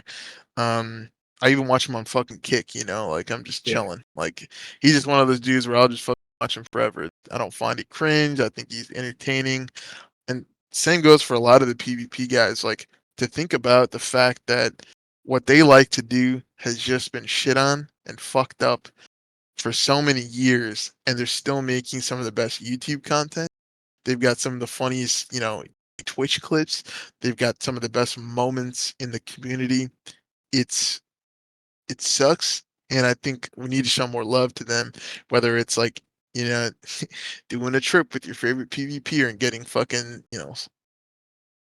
I don't know, just doing fun stuff. Yeah. I mean, there's so many opportunities there, even for PvMers. I think it'd be cool. I'm trying to think, what has more dopamine, like getting a T-ball or smiting a guy out for like 1 bill plus risk? Probably the, you know, peeking someone I, out, right? It's probably more I feel dopamine. like Smiting someone is just super sick because Oh yeah. you're yeah, never really expecting it. yeah, You Tebow, you're kind of anticipating like maybe I get something. Like yeah, you smite someone, you're like never expecting the smite. yeah. I mean, maybe now that people kind of just like hit people with like one items and try and do it, but definitely back in the day, like you smite someone, you're like, no fucking way, I actually just smited someone. I You don't definitely know what want to he get has better. Like either. I've only done LMS, and I'm Yeah. like LMS is such a good way to introduce the idea to PvMers, and I think it was a funny thing that fucking Jagex put a goddamn rune pouch locked behind LMS, right? But I think there's just like LMS doesn't even do justice to the real depth and analysis you really got to do during it, like doing a PvP fight, right? Like if you're facing like I bet you right now, if I took a setup and faced Poop, right, Poop would just shit on me, and I think I'd have way more fun. I'll tell you right now, I'll have more fun dying and losing a few 100K doing that fight than I will sending an Inferno task, right? Because it's a new thing, it's a new area of the game to explore, and I just think it's slept on, man. Like people need to show more love to that. There's a lot of depth with PvP, especially with people making account builds just for PvP, because that was like the primary reason of people like kind of limiting themselves regarding their account Yeah. builds. It was so that they could have this really cracked, really unique PvP build. I think my all-time favorite build will always be the med build. The 60 attack med build, pre-EOC with turmoil and shit, some of the craziest shit I've ever seen on YouTube. I was talking to my one friend like I think yesterday I was talking to him about like this is my favorite video. It's by a dude who doesn't really play the game anymore, but he had this account called Yeah. Sorrow, and it was like he was rocking the LA and he was using corrupted weapons. He was just fucking dicking on kids in the PvP world, and I'm not a PKer myself, but that shit inspired me. I was like, I want to make a med account one day when I actually understand what the fuck I'm doing with the game. I never did though, but Yeah. yeah, you're not wrong. Like PvP has a lot of depth, and some of those skills that you get from PvP, you could apply it to PvM. Hell, there's like a lot of PvPers that end up being pretty Oh, they cracked at PvM. dude. I'm just saying, I get an erection sometimes watching them Twitch, and I'm like, and I like that some of their mics are so dog shit too, because you can just hear everything. Like you can hear all their clicks, and I'm Hear the like, dude, like keyboard. it's just perfect. It's. I think being an Inferno and clicking intensely in a PVM setting certainly makes you appreciate it with PvP. Like here, like in Inferno, I don't have to worry about what the NPC is gonna hit me, because It's not gonna most HS of the you. time I should be flicking it right, but I got to be doing the same level of reacting while observing what they are doing, right? And now you've got basically an opponent that can think for itself, a human, and it's way more fun, and I can definitely appreciate that. I think even this last year there've been so many new content creators in the PvP sphere that's been fun to watch on YouTube and subscribe, and um, yeah.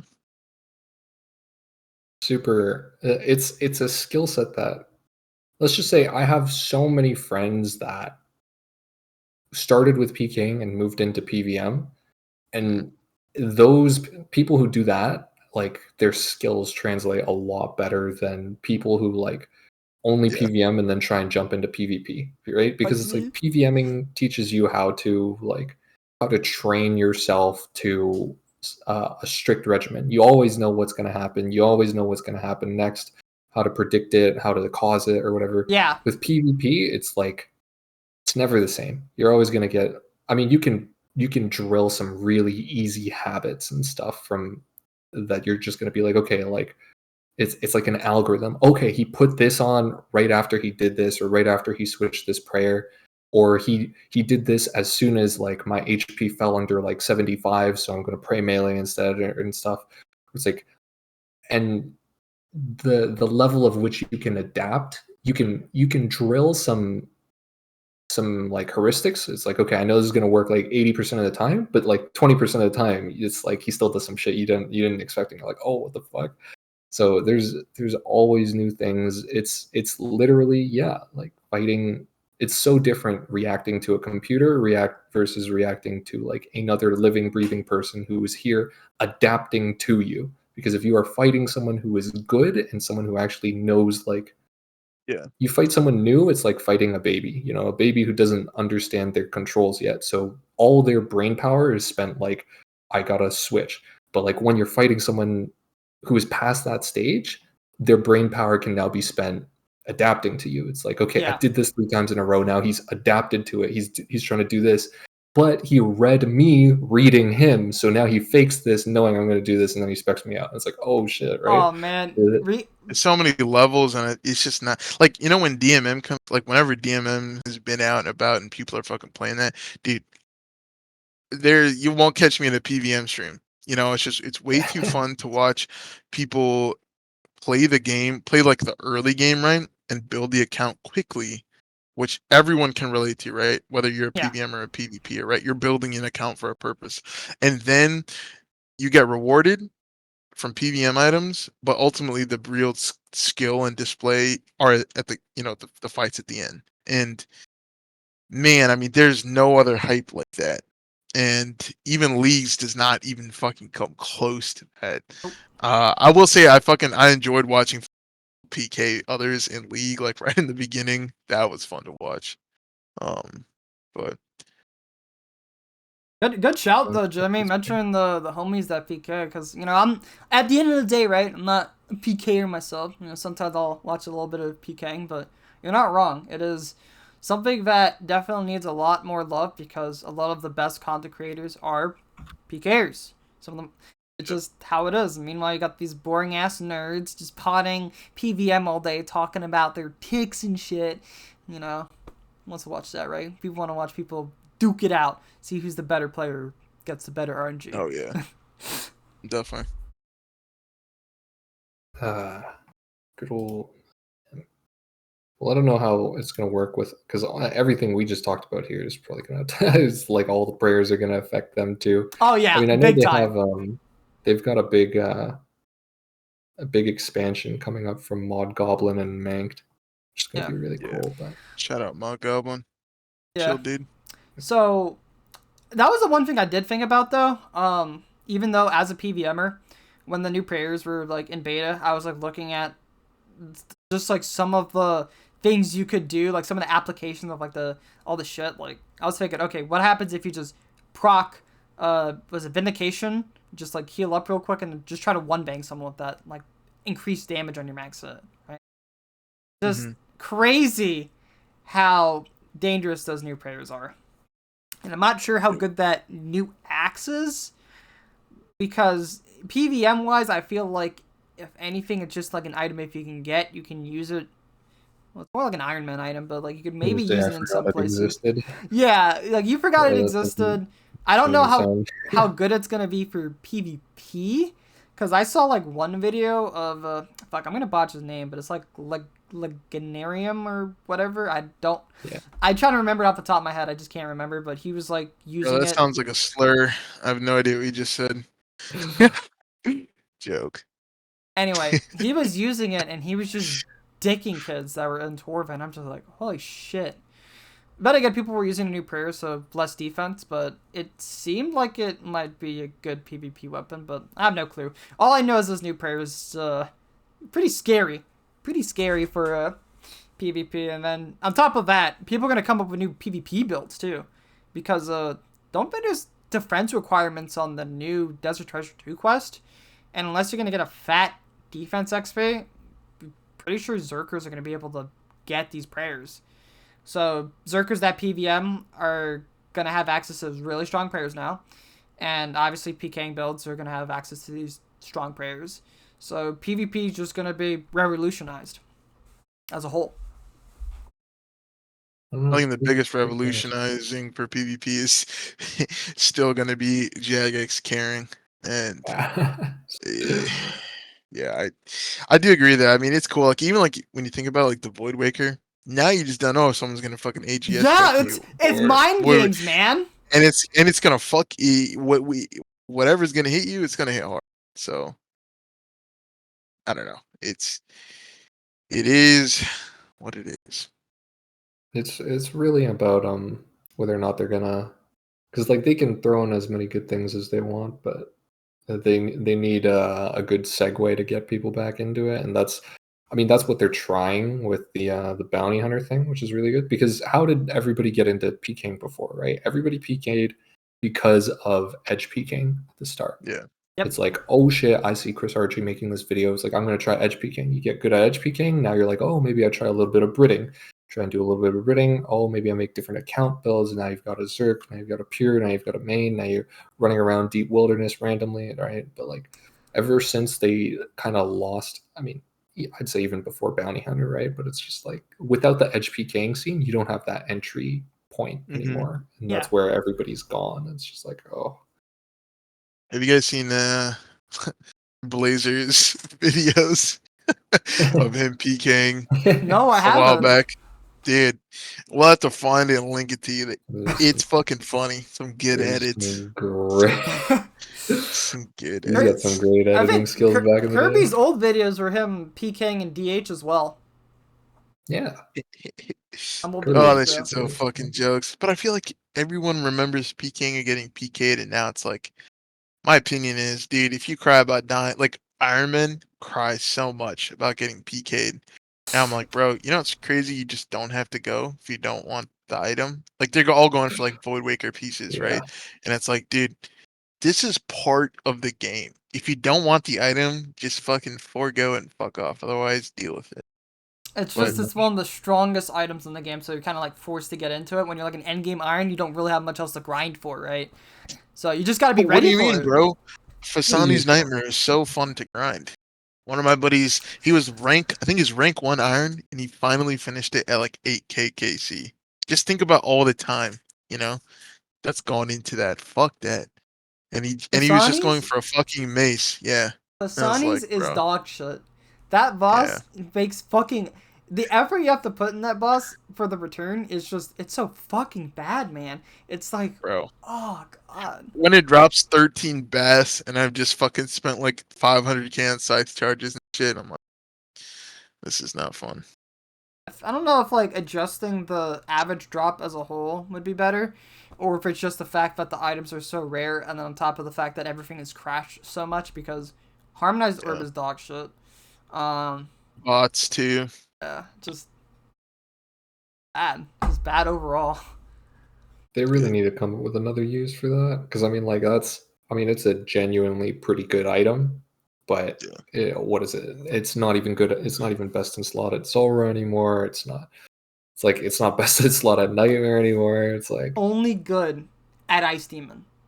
Ice Yeah. Demon. It's one combat encounter. Why?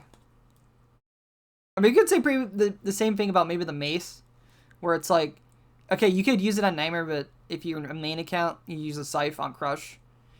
But it's good at Tecton.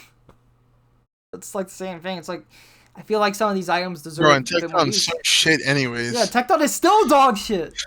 I feel like, dude, if I've got max gear, my sight should be like making Tecton smaller because I'm just chopping its legs off. Yeah. Like it should just never go back to the anvil. No, it's But just so. whatever. I don't understand why, outside of all, the first room and the last room in CMs are some of the most dog shit in solos. Tecton and Mudadal are so fucking cringe. What in the goddamn hell were they thinking? Adding a fucking cinder block for a solo encounter, and then on top of that, you have this dickhead that just fucking like he bobs and weaves. Oh, you don't know if I'm gonna melee or range you, dude, and then you just get stacked out the whole time. Like it's just not fun. You're just getting railed. Like what the hell? I think all solo CMs just agree. Just those two rooms would just make that content dog shit. Yep. I think generally, I mean, I know I flame the shit out of a bunch of the content, but I guess I try to because I know at the end of the day, some of it they're just not going to feasibly change. Like I know, like I don't think anyone here likes the like we're going to take it back to TOA. I don't think anyone likes the Baba puzzle, but they're not going to get rid of that, like because then it'd just be lopsided, right? We can't 3-4 rooms.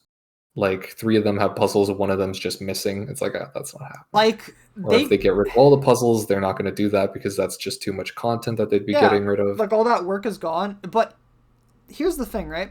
I think the issue with that room per se is just that there are a lot of cool things that they could do to make it a bit more spicier, more unique, and they don't do it. One of the best things they could do already is make the boomers, blow other monkeys up, because that would be fucking cool.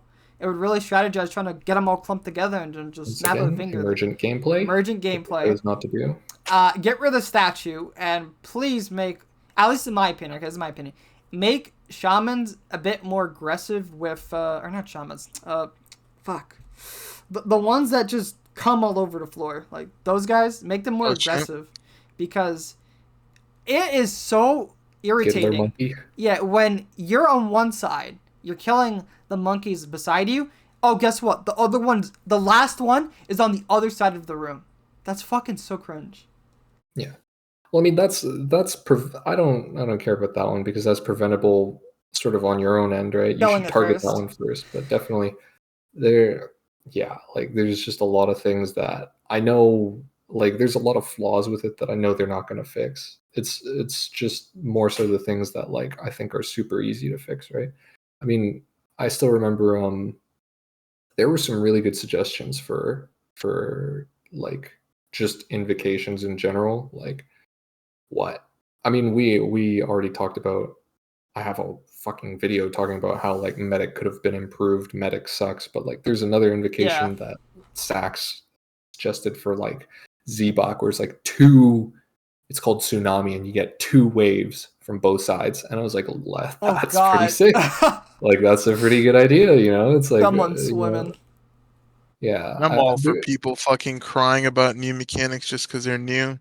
I think it's if people are whining about something being like hard, I think that's usually that's a good thing.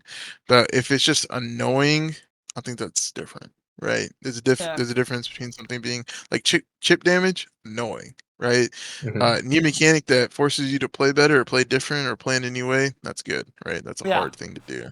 So, but I agree. It goes back to what Hemmiez was saying about was it immersive gameplay?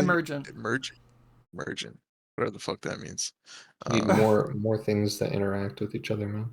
Yeah. Kefri hit the fucking thing and hit it. It dies. Hit it again. Like just kill the. I don't know who thought Kefri was passable in a solo stage where it's just killing the same boss 4 times. I could understand if like every phase something new gets added or something gets swapped out, but Kefri, like how we've gone almost a year and the boss is literally like in a solo, I will kill it once, it will heal.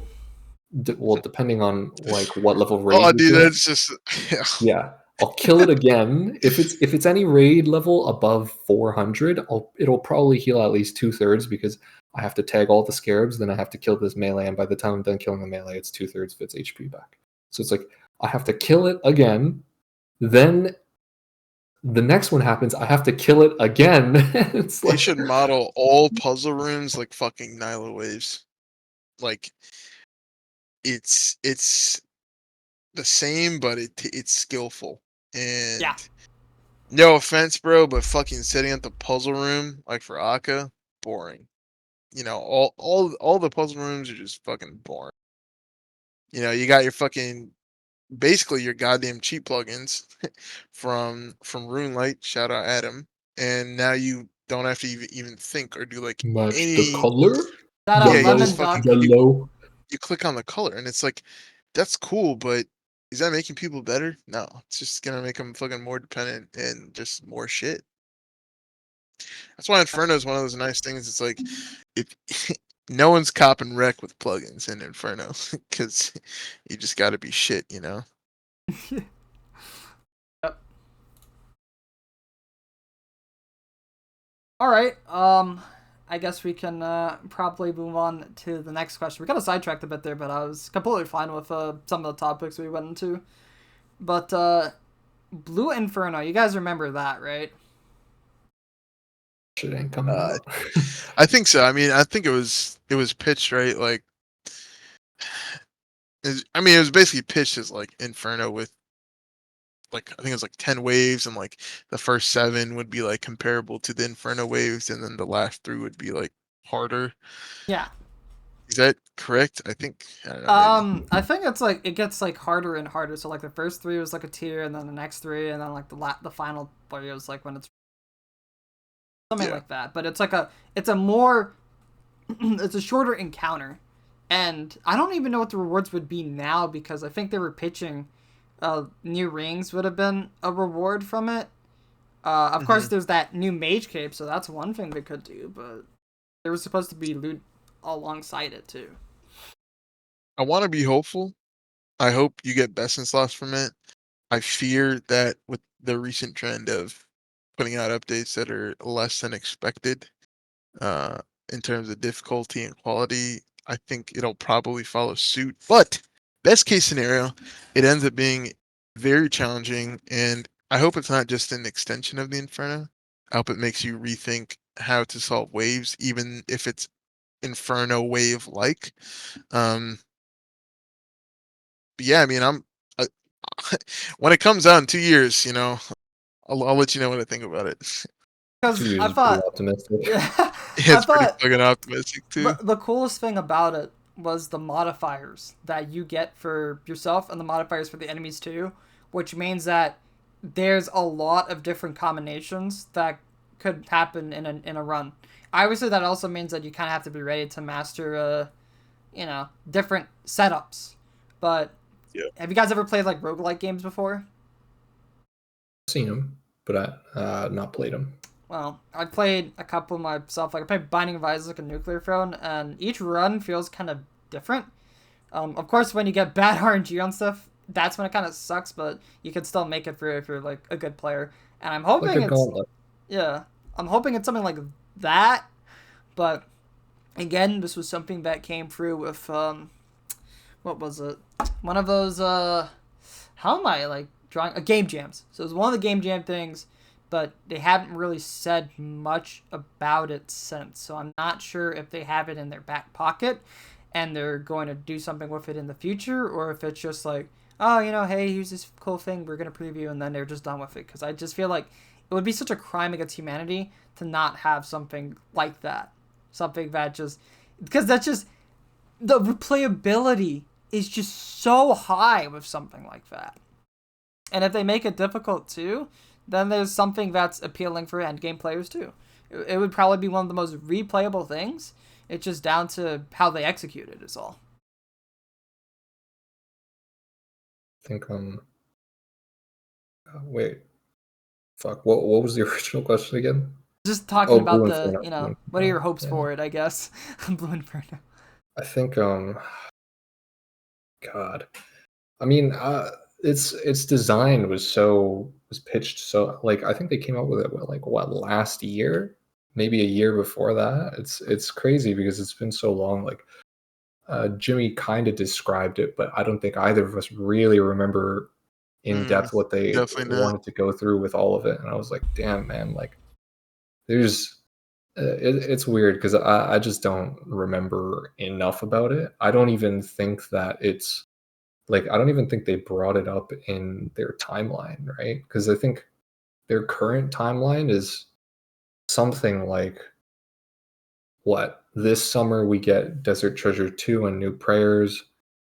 I think we get like another quest or something, and then next year the we get a new skill. And it's just kind of crazy because I don't want to sound like super pessimistic, but it doesn't, all these things, like, normally when we come into these years, there's something big to look forward to, right? It's like, holy shit, there was Next. They made the announcement for Next. Everybody was like, holy fuck, this is gonna be cracked. And then they realized that they didn't change anything. It was But literally the same shit. It yeah, wasn't like but when revitalized. yeah, at least when they pitched it, it was like, that was fucking hype. I can't wait to see that. Yeah. Or when they pitched Raids 3, right? It's like we went into 2023 and we had like Raids 3, let's go, like something's big update that we really could look forward to.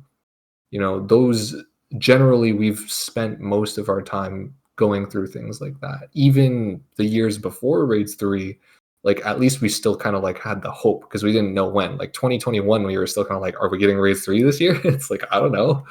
Like, so we've always had something to look forward to, but now that Raids 3 has already come out and it's a little lackluster with all the bugs and stuff,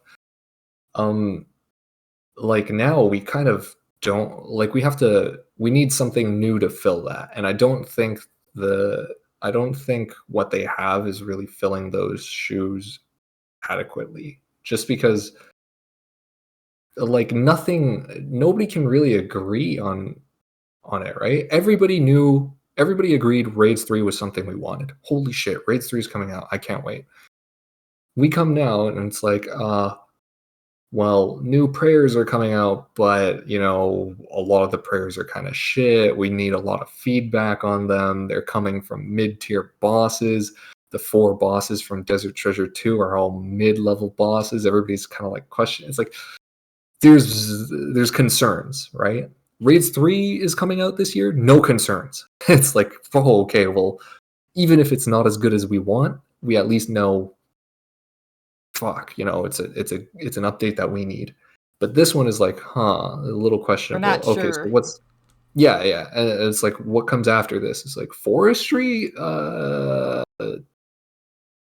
Killing stuff? yeah, and sailing is also like, well, you look at the poll and it's like people can't even fucking pick what skill they want, like, it's like, what, 40, 30, 30 or something. It's like, yeah, I guess, right? It's like there's people, I don't know. It's looking very weird because we just don't have anything solid that we can hook onto and say, like, hey, like, the future is good. We have something to look forward to in the future. Because right now, Blue Inferno, we don't even know what's a good reward from that. Like, they talked about the Mage Cape, they weren't even sure about it. It's not even like, I don't even think they said it's coming next year. Like, we don't even know when the fuck it's coming. The new skill is like, like, so much is, People are definitely like unsure what's gonna happen. yeah, people don't know what they want. And even when they pick what they want, they don't know what's going to happen in the skill. Like, okay, we get sailing, but is it exploration? Hopefully it's exploration. But like, other people are saying, like, or is it like steering the boat? And it's like, I don't think they're that dumb. Well, a lot of people were also concerned because I think Gnome put it best. He doesn't want it to be like what is it, Zelda Wind Waker, where a lot of it is like traveling from island to island. A lot of the downtime is just like which is kind that's of fair, not right? good because Yeah. yeah. So it's like this is, I guess what I'm trying to hint at is this giant sort of cloud of ambiguity that we're walking into, right? For the past 6 years, or for the past 5 years, we've always had something, a light at the tunnel that we knew was good, right? Don't get me wrong. TOA, I mean, as much as I flame it, I think it has potential. I just don't think they capitalized on it even decently. I think they did a Yeah. very mediocre job of capitalizing on it. I It think was the very potential is always gonna be there. It's just like the more you wait, with an like the less upgrade. people that are gonna want to Yeah. do it because you want to do that shit on release when you still have Yes. most of your player base. The longer you wait, like less you're gonna less impact, and by then there's probably gonna be players who are either burnt or uninterested at that point. Yeah, pretty much. So in my head, like that almost kills the potential because the player base that would be exposed to it is inherently reduced. So that's already like bad. But like I think the raid itself has potential. They just did a terrible job of capitalizing on it, right? But at the very least, we could look at TOA for all the years preceding TOA. We could have looked at it as a light at the end of the tunnel that was good. We have something to look forward to. And now we don't have that. We have a cloud of questionable updates that could be good, could be bad, and our general trend lately has been not so good. So it's like we're walking into a skill that like a ton of people are like we have no clue what the fuck is going to happen. We're walking Blue Inferno, we don't even know what the rewards are, they don't know what the rewards are, it's not even in the timeline right now. We're walking into forestry, which is what the fuck? Is that bonfires for woodcutting? And then we're walking into this desert treasure thing, which could be good, but has I don't know, a lot of questions. Game breaking bug about the prayer locations are very weird. Prayers are like, a lot of them are useless. People kind of don't want them. The prayers are going to come from mid-tier bosses. It's like there's just so many concerns. And then it doesn't help that like 5 months before this happens, we get mod Trident Stella drama part 2, because like part 1 happened like 6 months before that, right? And nothing happened until after they decided to ban Oda. And Yes. now literally, if they left Oda alone, I don't think anything would have happened. But the fact that happened, now you have the dogs barking. He fucked up. It's the trust issue. Also, isn't now. it kind of fucked that we haven't heard anything? Like I'm sure they're Yes. handling something Oh yeah, internally, literally. but This like, is it. but their statement that they released following that was basically a non-statement, admitting any single action that's And it's taken been months. outside of reviewing something. So it's like, dude, no shit, you're fucking reviewing it. Like, we're not fucking retards. We Yeah. get what you're doing. But Literally months I too. mean, It's just like, oh. probably a lot of legal stuff that they have to like. You gotta be careful what they say. I don't know. yeah. Yeah. I didn't mean that. I don't want to bring it up just to like bring it up, but it's just like I feel like the stability, like as a viewer's Outside perspective. viewpoint, yeah, like just looking at the game right now is like, well, I don't know what's gonna happen, I got no fucking clue what's gonna happen. We're walking a tightrope right now. And, best case scenario, we come out of this, it's fucking great. Every update smashes it. Like these prayers blow it out the water, the bounty hunter thing. Actually, bounty hunter, yeah, no, bounty hunter's good.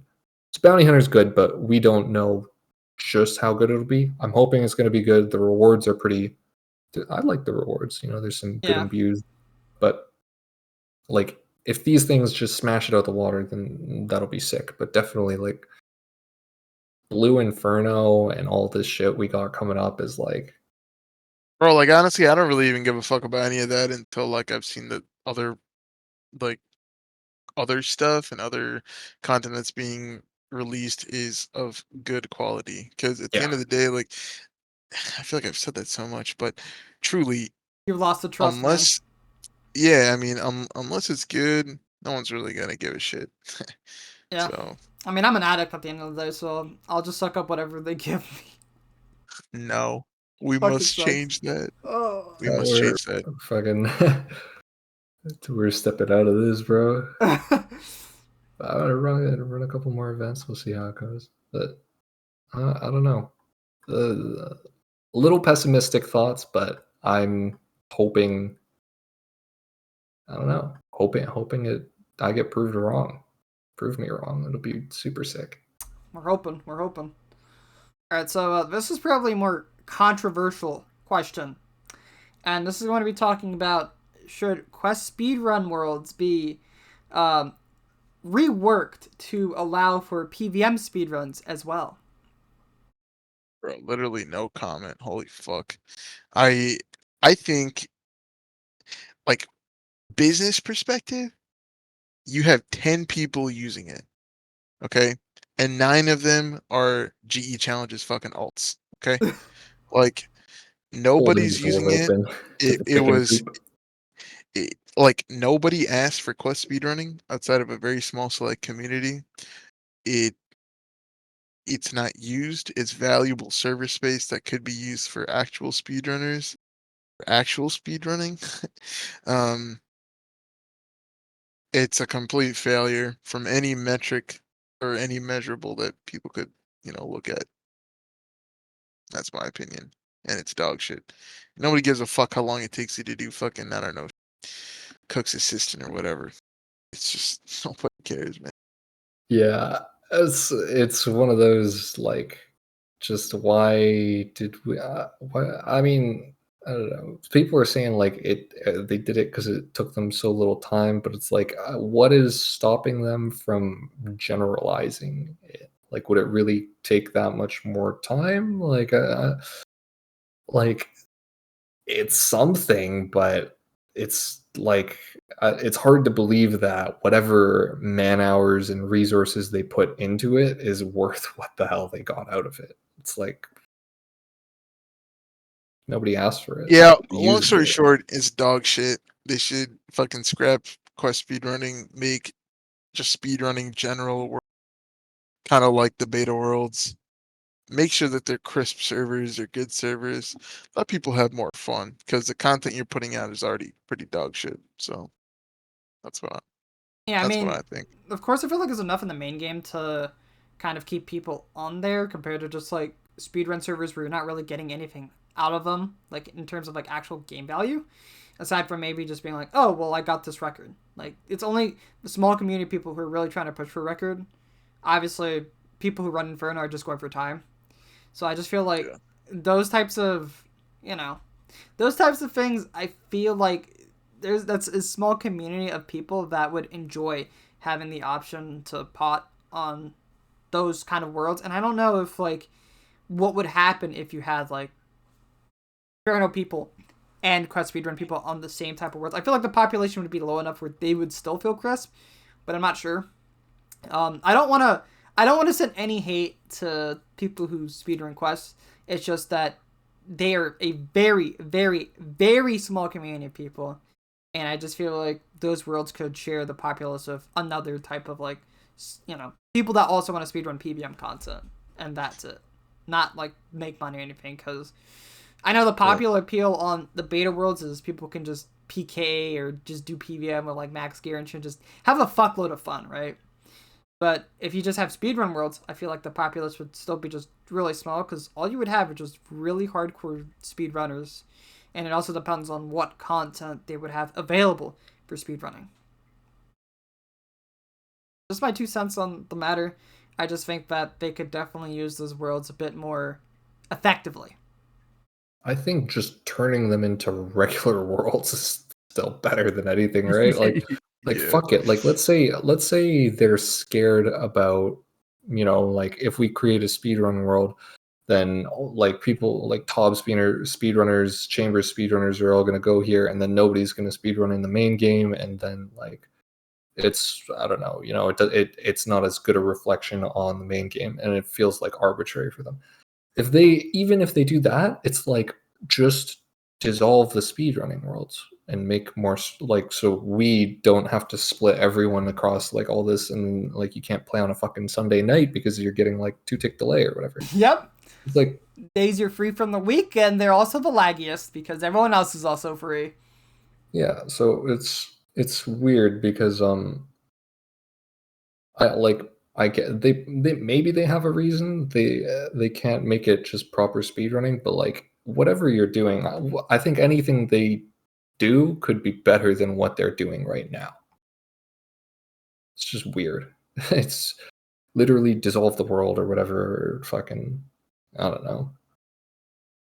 It's a weird thing. I mean, something's got to be making them not do it, right? Because like I've not seen anyone say it was a good thing. Like literally anytime I open up, like Addy will like log in on stream and then just see the world. He's like, oh, 2 people on this world, right? It's like you'll watch Cold One and you see he's like, hey guys, look at this fucking 7 people on across 4 worlds. It's like I've never seen anyone happy about speedrunning worlds on stream or in any piece of media. So Yep. outside of like G challenge tweets.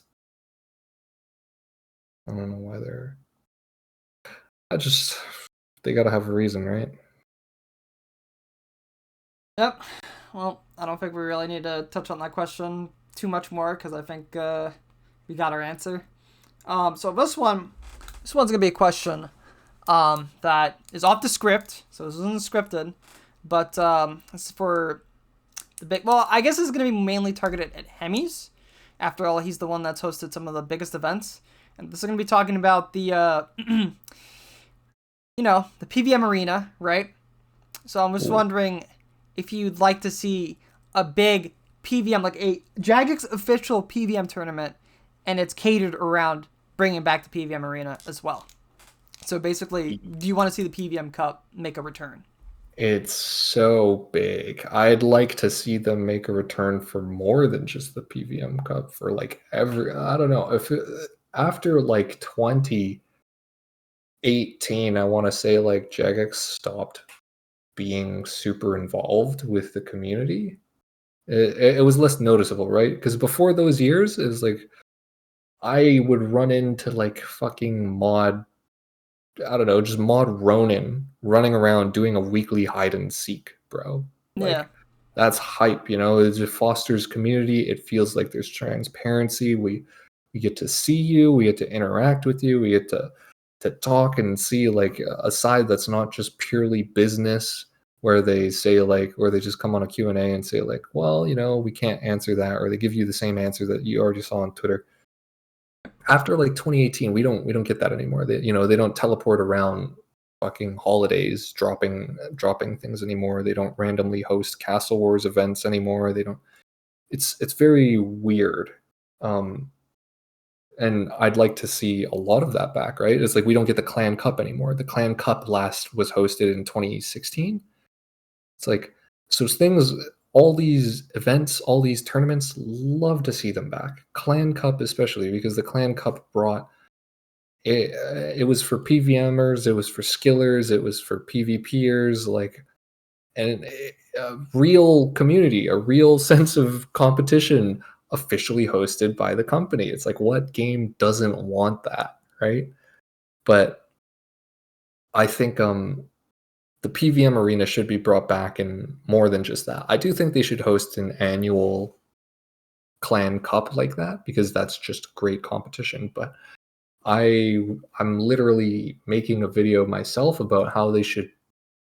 I think that could be the biggest PvM update of the past like 6 years, and all they have to do, well, I don't want to say all they have to do because I think it's probably going to require some man hours, but they bring that back. They add new bosses, because we have more bosses now.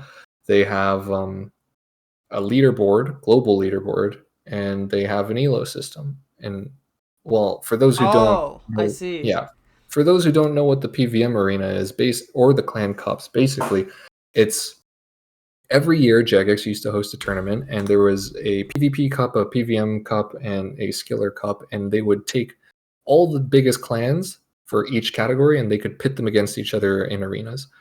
And, it was for PvP, it was just clan wars. For Skiller, I don't remember how they did it, but for PvM, you would take your teams from each clan, they would spawn into an arena. These 2 arenas are next to each other. And basically, a boss spawns in like every 30, 20 seconds. And it's like, oh shit, right? Because if you can't kill this boss in 20 seconds, then now you have pre and KBD, right? And what happens when when you have to pray range, but KBD's fucking smoking you with his dragon fire, and then Calphite Queen's also standing there, and then there's Callisto next to you just randomly hitting 60s, right? Callisto Arma is so scary, but right now I'm showing footage, as we're talking about it right now, I'm showing footage from when we ran it in, what was it, like last year? When we ran it last year, because apparently it was still in the game. You just need to find 2 accounts that had permissions to set it up, and we were lucky enough to have, I think, Jumanji, who gave his account to Ross, and then Zam. They came together to the goats, and they had an Obliv hosted event. But I still feel like it'd be really cool if this was just more widespread. You got more people involved. It would really lead to some cool competition, because right now there isn't much PvM competition outside of just like speedruns, right? We have like an official, like a damn official thing by Jagex. I don't think there's competition in general. PvP is pretty much fucking dead. There's no dead man. There's no king of the skill. There's no, right? They don't host anything. Competition is dead in RuneScape, pretty much. The only competition there is, which is just like non-official stuff, right? So we had PvM, the PvM Cup thing hosted by EasyScape. Damn, I didn't realize he hosted that. Oh, EVscape. I thought you were talking about the other guy. My bad, Eevee. My bad. I mixed it up. But there's the PvMs. Well, here's the problem too, right? It's like all these competitions are they're reliant on good hosts, good stringent rules that are applied unbiased, right? And this is all up to the players, and then the players have to find some way to like get around all the recording, all the streaming and stuff, right? Like if the PvM arena is so much better than that, because it's you're not relying on the players anymore. It's the actual company that can code and like make this, right? And as far as I remember, Mod Ash literally said he coded the current PvM arena overnight at his own house, right? It's like whatever. Imagine we had a whole team for this, right? And this was the big development. Imagine they put in as much effort into Muspa as they did for the PvM arena. I think it would smoke everything, right? Because all we need is, if we're going to go back to explaining it, it's just the bosses spawn in every like 20 seconds, 30 seconds, 40 seconds, whatever it is. And whatever you go in with is all that you get. Whoever can kill the most in 1 hour, or whoever can outlast the other team wins, and that's all there is to it. But obviously we would have to tweak that a little bit, because you don't want a match to last a full hour or whatever, and you could implement new game modes to make this cool. But it's so hype because it is literally the NH stake version for PvMing, right? It is me and you going head to head, fighting against each other in real time. If we do this stupid speedrun competition where I'm trying to beat someone who's like, I'm trying to beat Blazer or something, right? It's like we don't compete face to face, right? It's just me kind of like posting whatever time I have. Yeah. And it's competition, but it's not super cool. And then we have to have the same rule set, right? Maybe I need as a burden of proof and stuff. And all of that is less hype than me and you just entering an arena and I shit on you in front of your face, right? And I can talk shit to you because you're in the arena right next to me. I can literally walk over and I can see you getting fucked, or you can see me getting fucked. And the other thing too is that this would also lead to, like, just outside of just straight PvM competition, it would just be another thing, but you can just be like, one streamer brings his viewers in, and then another streamer brings his viewers in, and then duke it out, see who's the better. Yeah, exactly. It is literally hella content, right? And there are so many ways to apply it, right? Because we can do it Outlast version, right? Who can kill these bosses? Like who can last the longest with one inventory? You can have teams of 1, 3, 5, or you can have a whole clan, whatever the hell you want, right?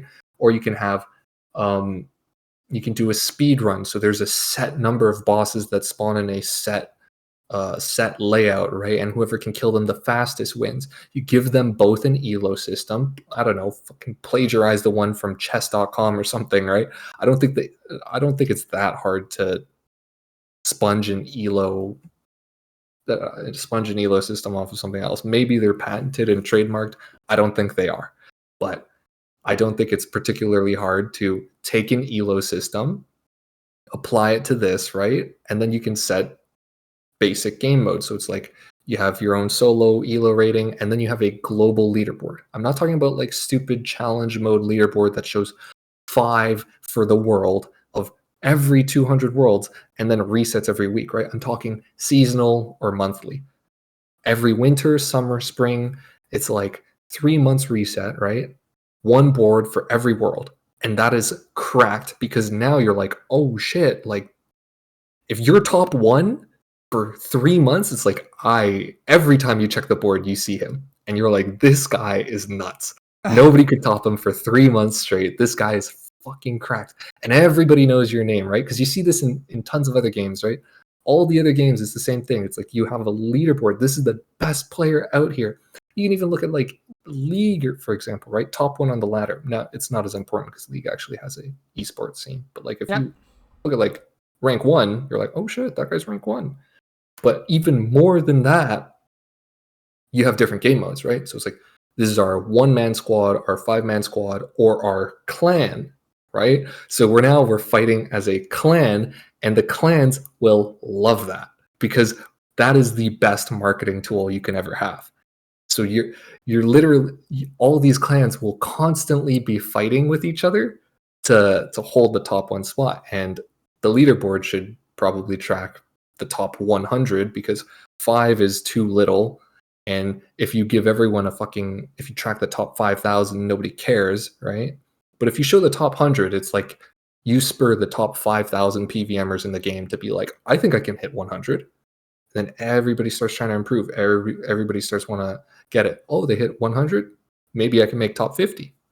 Because 100 is still prestigious for the entire game across one entire season, right? It's like, holy fuck, well, if I can break top 100, that's not that bad. But if you can, so it's like, it's so easy to rope people into that.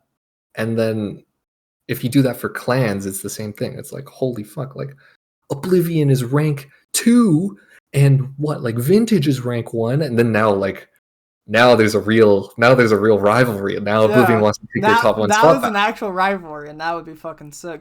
Bro, I don't know how they would make this possible, but just imagine you're doing like the gauntlet of bosses, and the final boss is Zuck, and then you just have fucking 10 people following the shield, like killing Zuck. I don't know if that is part of the complications. I don't know if they can implement that many environmental based bosses. So like Olm would be super hard to put in.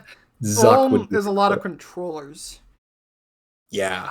So it's just like, but definitely like this could be so easy with even without like a lot of those bosses. And like some people might look at it and they're like, well, that's so easy. It's not that hard to kill Kriar. It's like, you have not tried it. You do not know what it is like to go, because your inventory has to outlast the other, or has to kill like 30 bosses in a row, right? How many switches are you going to take to outlast all these bosses? And you have to kill them. If you don't kill them in 20 seconds or whatever it is, now you've got 3 of them on you. And that is fucking hard. Bro, it is very hard. No one knows anything scarier than a Kree and a Callisto on the map. Yeah. That is the scariest shit. Callisto starts hitting like 50s and shit. 60s. It's like, oh my god, bro. It gets so... But that's why it's fun, right? It's going to be so sick. And then it would make for phenomenal content. And even within, like on the solo level, on the team level, and on the clan level, right? And if you want to talk about like doing elo between teams, like because I think generally speaking, we don't have a system for proper elo between teams. I don't do the math on it, but basically you could have the clans literally just fight under one elo, right? I mean, they're registered clan, And then that spurs competition within the own clan, because now you're like having tryouts. You have like first string, second string, third string players for it, right? They're constantly running up for it, and that's gonna be sick. Because then now you have like it's like rooting for your fucking favorite sports team, and they're just trying to fight each other, and it's I think it could easily be the best. Like blow TOA out. Like in my video, I'm a lot more conservative with the wording. I'm like, I think it could be better than TOA, but realistically, if it gets implemented, I think it fucking shit on TOA. I think TOA gets dogged on compared to what this has to offer. Like, it's a fucking. There's so many levels to it, right? And all it needs, right? Because right now it's already in a pretty good state. We just add some more bosses. Add Hunlift. That would be great. Hunlift is a great addition to it. God. Add Muspa, add, like, fuck, I don't know. I mean, Vorkath could count as an environmental boss, so maybe you don't do Vorkath, but like, there's a ton of things we can add to this. Add a leaderboard, because the leaderboard is absolutely necessary for the competition, and then add different game modes and an elo system. So it's like 1-man, 5-man, 10-man clan, and these are all different brackets. You can all check them out on the leaderboard. I don't know how much work that would take. And as a side thing, you could also add, if you wanted to make it super interactive, you could add debuffs that you can throw onto the other team, right? Oh god, what if it's like you killed something in a certain amount of time, or you killed this NPC first, and then it just puts a straight up debuff on the other guys, but of course, there's like a risk if you kill like an X NPC first instead of other ones that are like high threat. Yeah, it's weird to. I think that would be hard to experiment with, but definitely like I haven't completely worked out what you could apply either, right? Because you don't want it to be too strong. Like if you can't eat food, they're just gonna die. Make it where it's like it spawns another boss in early. There's something to really fuck them over. Yeah. You spawn a boss, insta spawn the next boss, or you have to walk for 10 seconds. Oh, right. Like there's a lot of ways to make this incredibly interactive. There's already such a strong foundation for it. And I think, granted, I don't want to downplay how much work would probably be needed to go into developing an elo system, because God knows they can't do that. Fucking LMS is not an elo system. PvP Arena is not an elo system. I mean, they have an elo system in RuneLink. Birthrope Games Room, unironically, has the best elo system in RuneScape, and it is the oldest one out of everything. LMS just rewards you for playing longer. Okay. PvP Arena is, I don't even know what the hell that is, but Birthrope Games Room has a genuine elo system, and it works. It's like, oh, well, that's pretty cool, right? Why don't we just take that? It's you could take that, apply it across teams, just group people together. Yeah, show a leaderboard, set some game modes. Mod Ash coded the base overnight, I think. Bro. Mod Ash is fucking crazy. Yeah, like a couple months of work, and I feel like that could be the best update we've had in like 6 years, but that's just me. I'd like to pitch that. Whether or not they'd actually listen or do that, God knows. So. All right, lads. Well, do you guys have any other final thoughts that you'd like to say in regards to the state of the game? Definitely, fucking, if they haven't seen it, they should check out the PvM Arena. They should take a look on YouTube. You can literally find some of the old ones. It's like Stud Unit versus Oblivion 2016 PvM Clan Cup. Wook's Cloud Badass versus Zam and Thanks. And my video. Yeah. Sido also has a video, much more recent now, on just the PvM Arena. Check that out. It is so cool. Like, it's just, with an elo system and just some tweaks to keep it up to date, I think that would easily beat. It would shut up all the high level players complaining about, like, we want something difficult, because that is difficult, and that will keep people. They don't even need rewards. Give me a cosmetic cape to flex what elo I am. That's all people need. That is literally all people need. So I think the last thing I would say is if you want to stream this game, do it, but be realistic. Set goals and set expectations, and hold yourself accountable so you don't. So you're cognizant, and so you don't lose sight of what is really important in life. Take care of health. Do your laundry. Eat well. Exercise. And if you've got time to play RuneScape, play it. But if you spend too much time playing the game, you will suffer. And it's very easy. This game is very easy to dump hours into, so just be careful. Do your laundry weekly, not monthly. You're welcome. Fucking monthly, look at that. Or every 2 weeks. I don't know. 2 weeks. 2 weeks is still doable if you have a lot of clothes. 2 weeks. I'm doing 2 weeks right now. But how do you have enough boxers, bro? That's like 30 boxers. You want to get into that? I have so much underpants. It is ridiculous. I'm not like, if you think I'm wearing my shit like 2 times, no, that is not the case. I just have a shitload of clothes. That is literally a shitload. And like every Christmas, they always buy me boxers. So I'm literally stacked on boxers. It's crazy. I'm like, a whole drawer filled with boxers, and now my closet also filled with boxers. Because I have like a top section that has a lot of the extra clothes. That's how I made space for all my clothes. It's just, there's a top area that had just a bunch of shit, like a bunch of old boxes. Got rid of that, and then just put any clothes I can't fit in the drawers. I just put it up there. Usually just clothes I don't really wear, or just gym pants. I just put them up there too. Congrats. Well, Sido, thank you, bro. It was a pleasure sharing this time and this afternoon. You and Hemmiez. It was an honor. Yeah, thank you, man. Appreciate it. Yeah, thanks for having us on. Before we call it a wrap, though, would you find folks like to, give a brief shout out to your social medias? Oh, fuck. Blowpipe OSRS on Twitter. I think on Twitch it's just Blowpipe OSRS, or I don't know. It's one of the fucking ways. Blowpipe, oh sir. Yeah, shout out Adriana, bro, the goat. Broke her back in more ways than one. But yeah, true. But yeah, feel free to come watch my anger management tours. Yeah.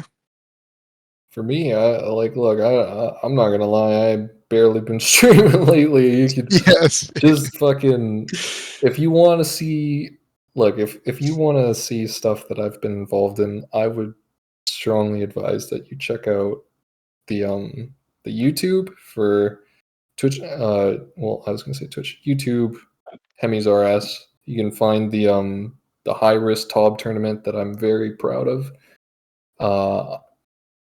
I have edited highlight videos for all of my tournaments in the past, most of which I'm very happy with the job, and I think they're all very entertaining on YouTube. You can find them all there, and I'll also be uploading a video going in depth on the PvM arena that we're going to be talking about, and hopefully, if we get enough support for that, maybe we can one day see that in the game, and making RuneScape great again.